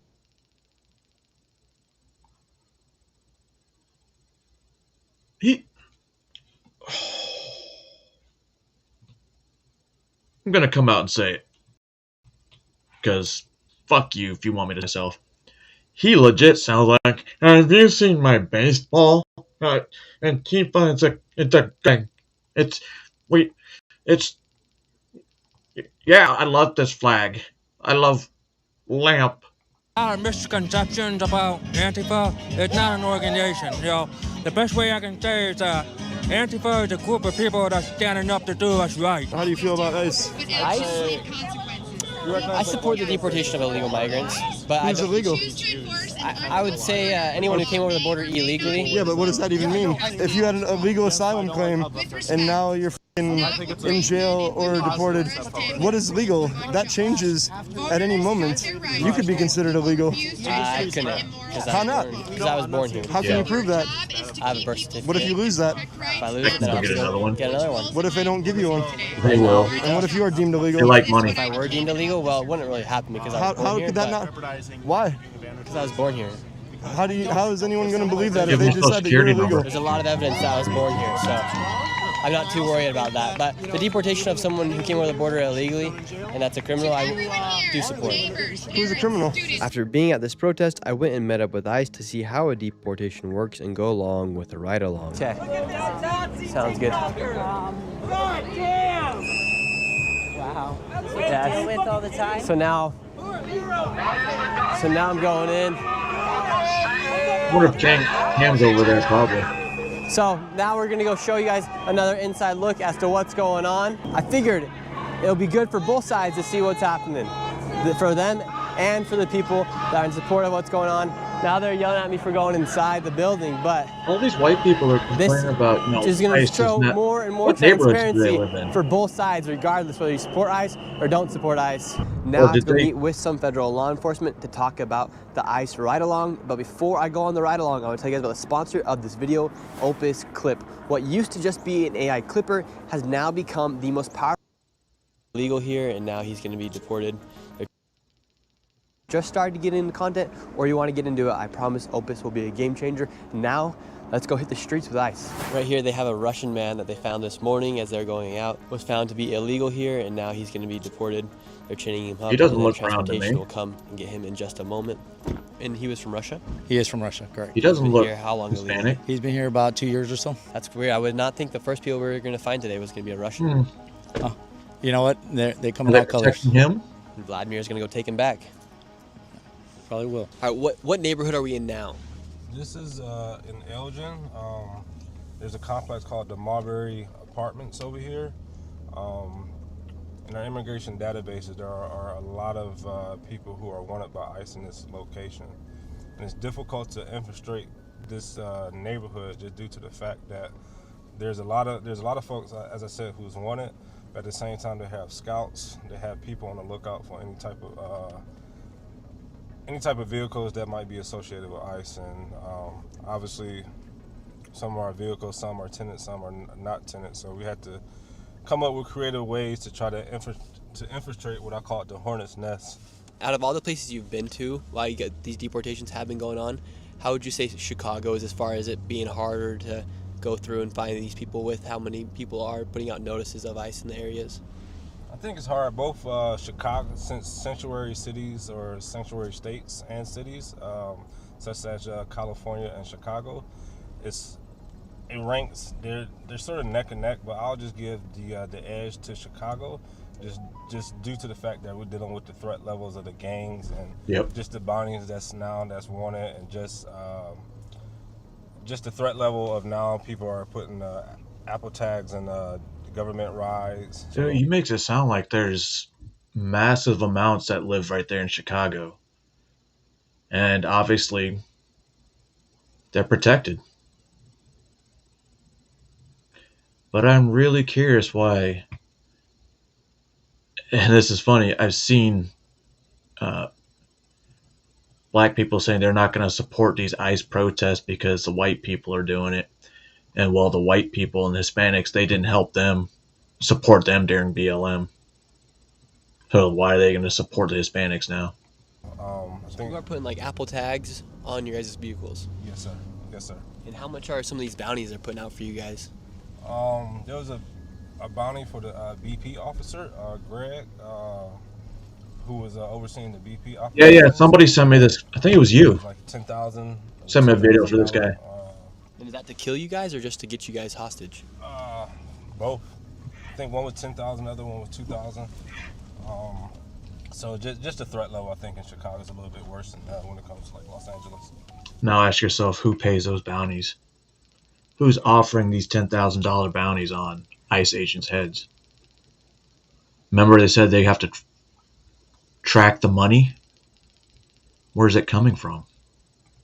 So just the threat level, I think, in Chicago is a little bit worse than that when it comes to like Los Angeles. And right now, what are we specifically looking for as we are driving around? Right now, we are inside this plaza called Elgin. So we have a lot of targets that frequent this area. So a lot of times what we'll do, we'll have methods to go about trying to apprehend our target locations in regards to this plaza.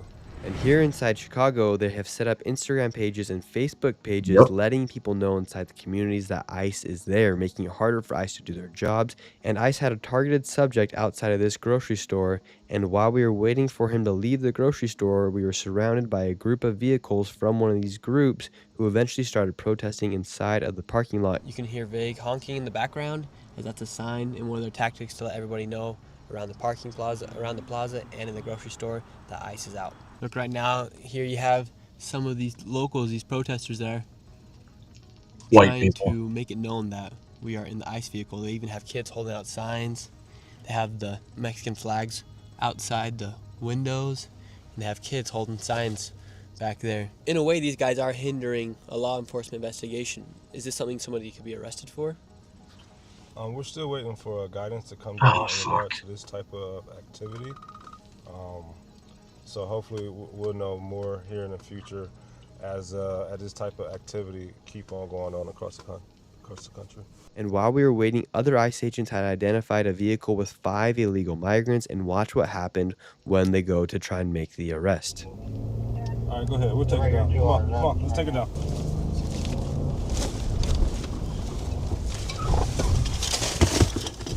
Oh, shit. Oh. Come on, Nick. You could have chased him. Trip him.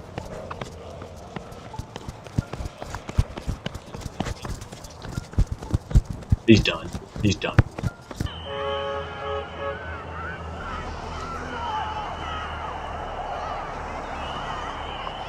Look, now you have all the protesters coming. He's right there.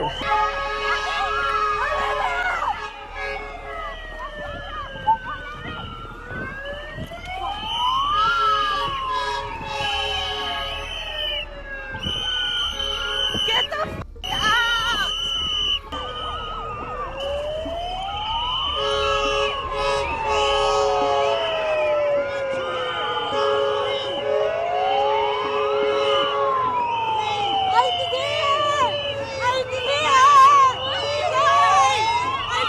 Look, all the protesters showed up.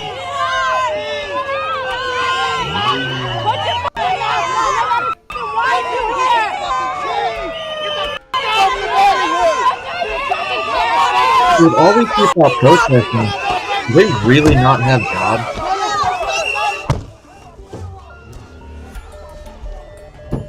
Whoa, whoa, whoa. Not have jobs.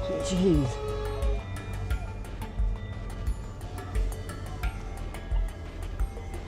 There they are, those two right there. Those two right there. That kid right there, that kid, you got him right there. Obviously illegal. That lady hit our car, so if we had like more people, she would have got arrested. Really? Yeah, But it's only- multiple people hit the car. All those people Would've. jumped out of the car. They all started running, 5 different people, 5 different ways. They didn't catch any of them, and they're running right now.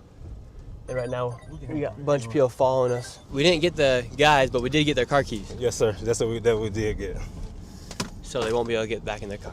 Yes. And either we'll try to get it to Elgin Police Department to notify them. We'll take it from there. And how often does that happen when you guys hop out on somebody, then they all get loose? We normally try to track them, and then if we don't catch up to them, we'll normally try to go back to see if there's any type of identification that they that fell out of them. And we'll try to get the keys out the car. But man, those protesters, they started hitting, they hit the car multiple times, and they even snapped one of their wooden poles on the car. Yeah, so this is what we're dealing with. I mean, you got the community. I mean, you've had that. Like that's how hard it is. So that's why we had to have different countermeasures to try to deal with the situation that you guys just seen just now. Our car wasn't able to get anybody. The car behind us, the white car, they do got somebody back there right now. But what do you guys feel like when you do see a large group of a community coming out and trying to stop you guys from deporting somebody who came to the country illegally? I just think it's unfortunate because with the community trying to come out and trying to hinder our operations, unfortunately the community doesn't know that some of these people have criminal records. And You think ICE has grooming standards? Or Border Patrol? I wonder if they have grooming standards. Unfortunately, they probably have a drug test. Fortunately, it just sucks. It is. It is, Angela. Going back to the whole city of Chicago with the mayor not cooperating with us, he's hiding the criminals. So unfortunately, everybody's getting caught up in this situation.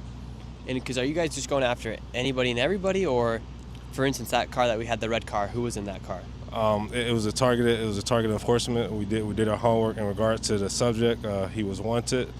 We tried to effectuate the arrest, but due to the community, they make it hard to try to apprehend these individuals. Because, for instance, that guy was a deportee. He had once been deported. He came back in the country illegally. Therefore, he is suitable to be deported again? Yes, sir. Yeah, we'll just reinstate his final order, and that's a misconception that's going on out here as well. Everybody saying they're asking for warrants, but a lot of time the individuals out here already have a final order. So all we're doing is just making the arrest to effectuate the reinstatement order, and then they'll be deported. The protesters were hitting, and they did dent the front of the car, and then they also did scrape up the back as well. The mayor here, Mayor Johnson, and Governor Pritzker here, they're going totally against Donald Trump out here.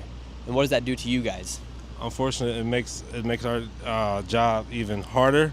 It makes the safety level a little bit higher, elevated with the threats that we're dealing with the community, because everybody think they can help stop the enforcement because they're trying to hinder our investigative and trying to hinder our arrests.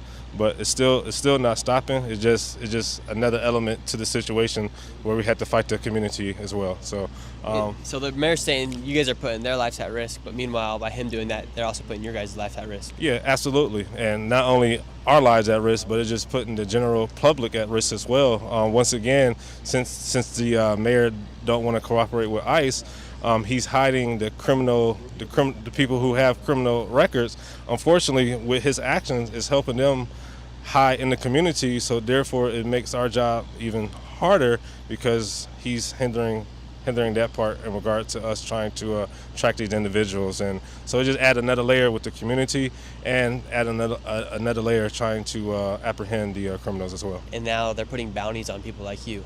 Yeah, and it's just unfortunate because once again, when you're out there telling people to hit record, they take it to another level where they think they can just impede our arrest. So it makes our threat even a little bit higher because now when we're trying to do an arrest, we had people that's trying to approach us. And it's fine to record, but when you come at arm's length, that makes us a little bit dangerous because now we don't know if you got a weapon. We don't know your motive or what you're trying to do in regards to the arrest. And while we left this area, we were tracked down by another protester.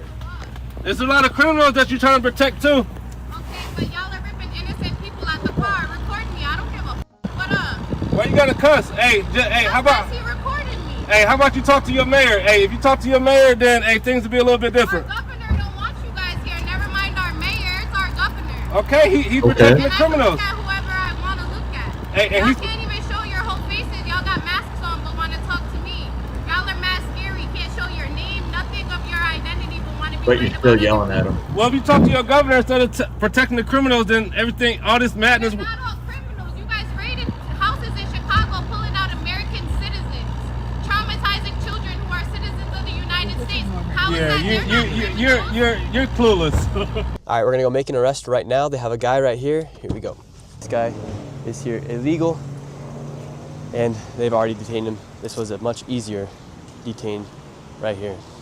This guy didn't even fight. There was no other protesters here. The officer just moved in. The guy accepted it. This guy obviously probably knew what his potential fate was here in the United States as he was here illegally. He accepted it. He completely followed the orders of the ICE agents, and now he has now been arrested, detained, and then well, she lives in Chicago, so yeah, she had to wear a mask. Where was that guy who we just arrested from? He is from Kazakhstan. Oh. He's currently in proceedings with a future court date. So we picked him up basically.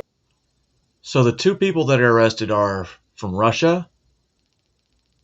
Definitely not South American. Kazakhstan. Since when did we have a stan in South America? Huh. Sounds pretty white. To expedite his court date so he can have his day in court. Because are people showing up to their court proceedings right now? Not everybody's showing up, no. So there is like empty slots per se, like for instance tomorrow there might be court proceedings and 5 out of 10 people might not show up. Correct, yes. And then you can expedite the last person who we just picked up. And ensure that he goes through his court proceedings, yes. So that's why we're picking him up. You know, we're pushing him through the detained court setting, which is a lot faster. He'll probably see his judge within 30 days. And something I found interesting, you hear a lot of people say like, well, ICE is doing targeting arrests. They're asking people for their documentations on the spot. They're going to the homes. They're breaking down doors. But everything I've seen so far today has just been targeted arrest. Trying to identify the person, it hasn't been like pick and choose per se. Correct, right. We're not kicking down doors. We're doing target enforcement. You know, we're making sure that they're in the system, that they have criminal records. And there's a need to pick these people up and put them back in detention settings. All right, right here we have another person. He is illegal. Is he brown? Senor. Yep, racist. Senor, identification. Sure. Senor, let me ask you, habla inglés or no? I do. Okay, all right. You have papers in the United States? Have my ID, driver's license. Okay, but you have any type of paperwork identifying yourself in the United States? That's what I have. Right. So, ¿de dónde eres, señor? I'm from Guatemala. You're from Guatemala? Yes. ¿Tiene papeles to be in Estados Unidos, sí or no? Yes, that's what I have. What type of papeles, señor? I have my driver's license and my ID. Sí, legal. That's what I have. Come on, señor. Vamos, let's go. Step up. No, step up. Come on. No, señor. Vamos. Vamos. Vamos, step up. No, can vamos. I pull out? No, vamos, señor. Get out. Intel, Angela. Sí, legal, sí. What about my wallet? Now they have this man under arrest. How long have you been in the United States for? ¿Cuánto tiempo lleva aquí en los Estados Unidos? About... We got one arrest. Y'all following the van? I read it to not speak. ¿Qué está pensando en este momento? My glasses. About my glasses. That's what worries you most? Yes. Glasses? Because I wear contact glasses.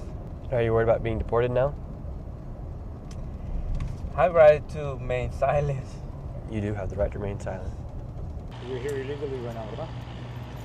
have a driver's license. No, ID. You're giving illegal driver's license. Any status here in the United States. So he did have a driver's license, however, that does not give you legal status here inside the United States.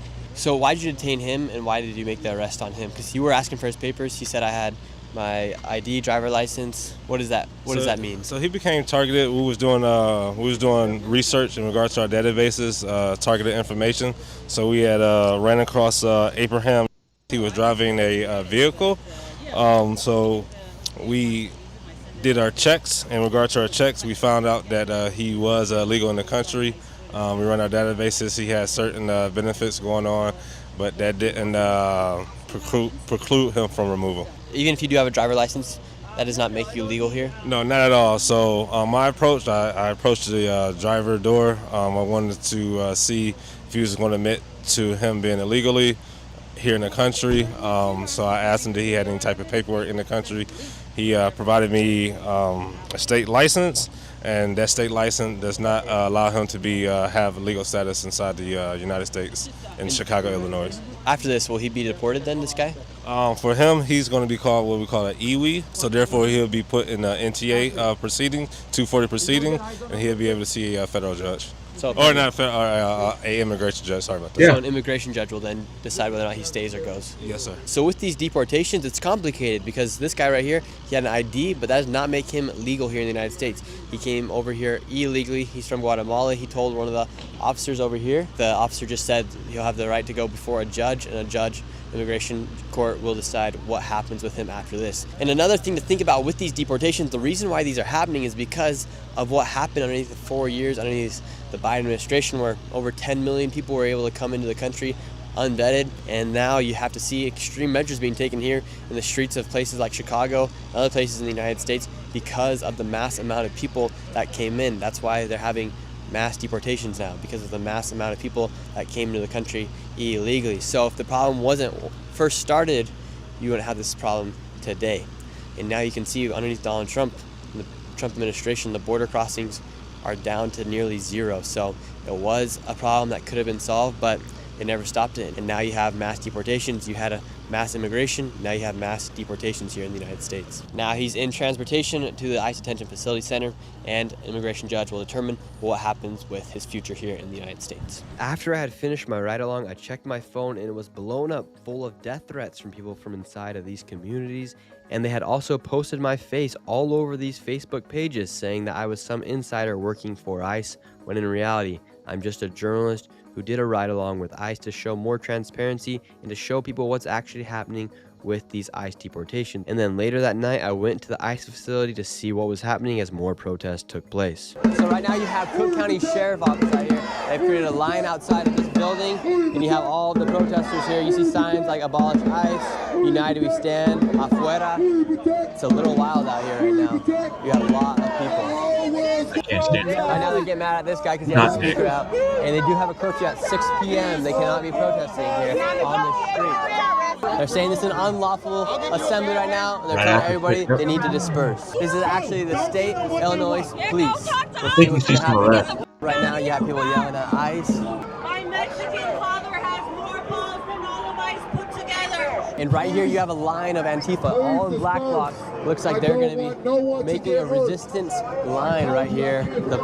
Listen to that black Hebrew Israelite. Fuck. Black Hebrew Israelite. You hear him preaching in the background? Police right here. Telling white people what to do. You do have people in black bloc right now. They're forming a line. At this protest here, they have everything. You have snacks, water, chips. You have pizza. Yeah, Higby should be there too. Whatever you want, they got it right here. Look, they have everything here. You have two groups right now. You have the police right here, and then you have a group of Antifa right here. They're acting like they're going to hold the line, but they keep moving back. The more police officers move as well.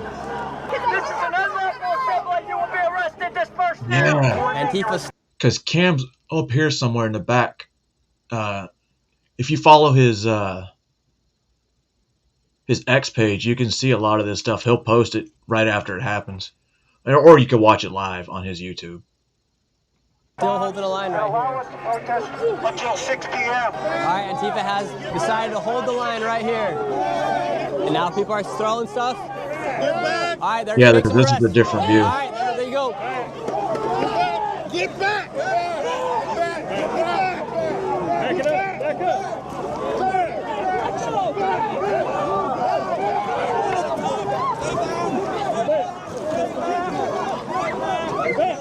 Oh, that one looked like it hurt. Now you... Like dying cockroaches. Yo, this dude right here, he's a huge piece of shit. If you go watch one of the Cam Higme lives, this dude literally stands right in his ear screaming for about 45 minutes.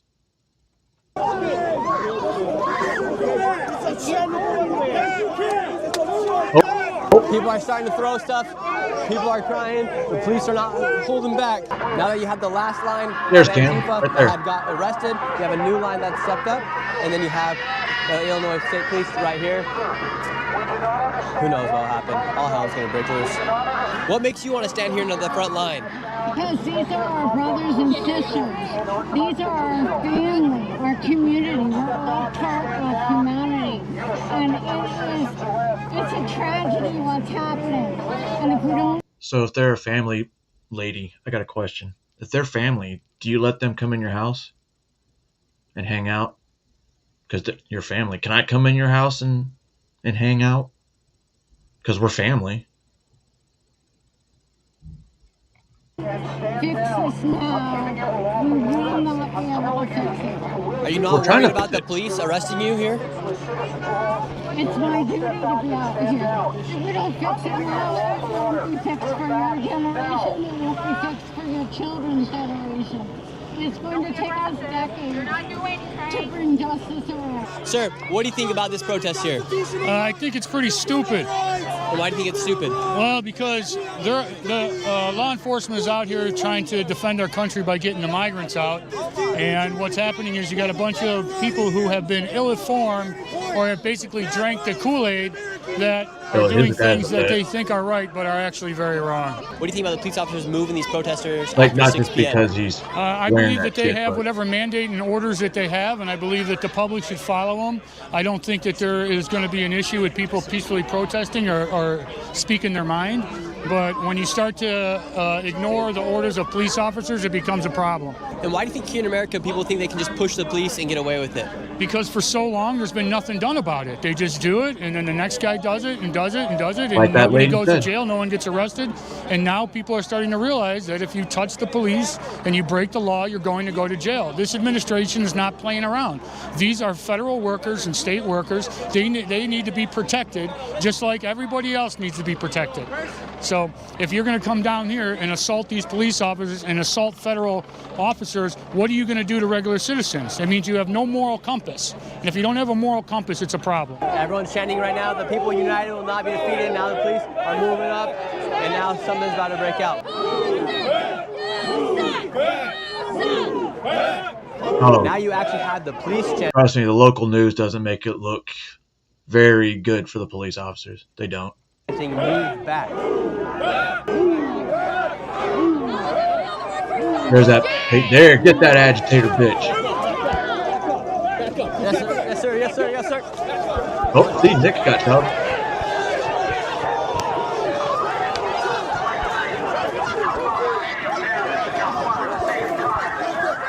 Oh, they're Illinois State Troopers. You have two sides just completely yelling at each other. You have these people over here. You have these people over here as well. They're pointing people out. They're saying this is an unlawful assembly. They will start arresting people. Wow, what? That unlawful assembly thing is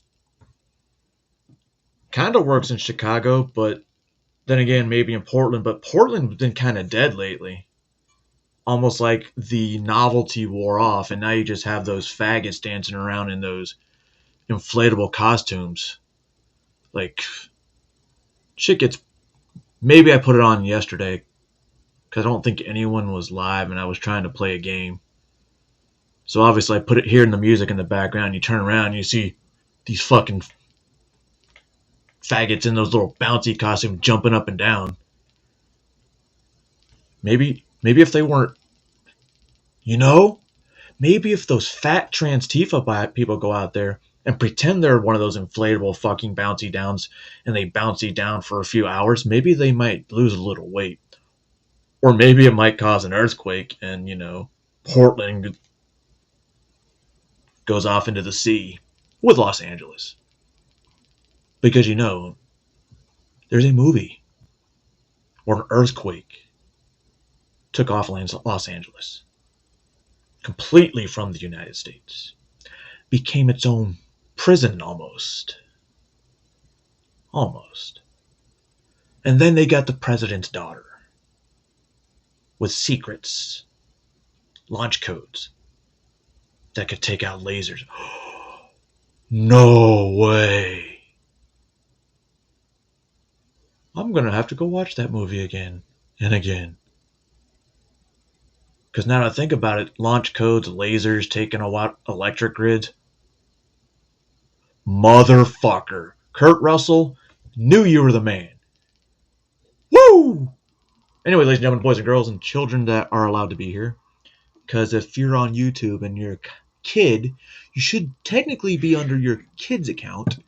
So you shouldn't be able to see this. Because it's 18 and above. Maybe that's why I don't get as many viewers, because I actually put everything 18 and above, because even I don't know what the fuck I'm going to say. You feel me? You feel me? If you're feeling me, that's pretty fucked up. Because you're not here. And if you are feeling me, I don't really know who you are. And you're just touching. Where are you feeling me at, by the way? Where are you feeling me? So I can imagine. Right? I can imagine where you're feeling me. You dirty-minded motherfuckers. I'm not telling you how to think. Because you'd probably be in jail.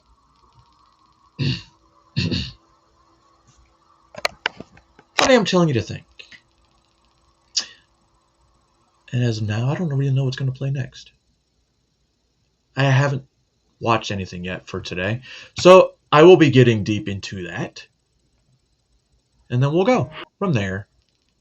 And I'm going to shut up now.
Alright.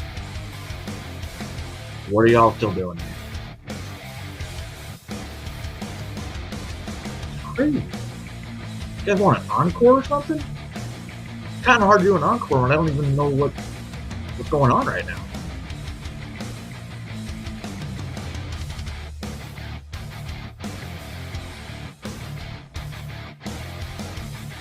Y'all are acting like this is a fucking Marvel movie. Right? We don't do Marvel. Well, we kind of do. Because Deadpool's now a Disney princess.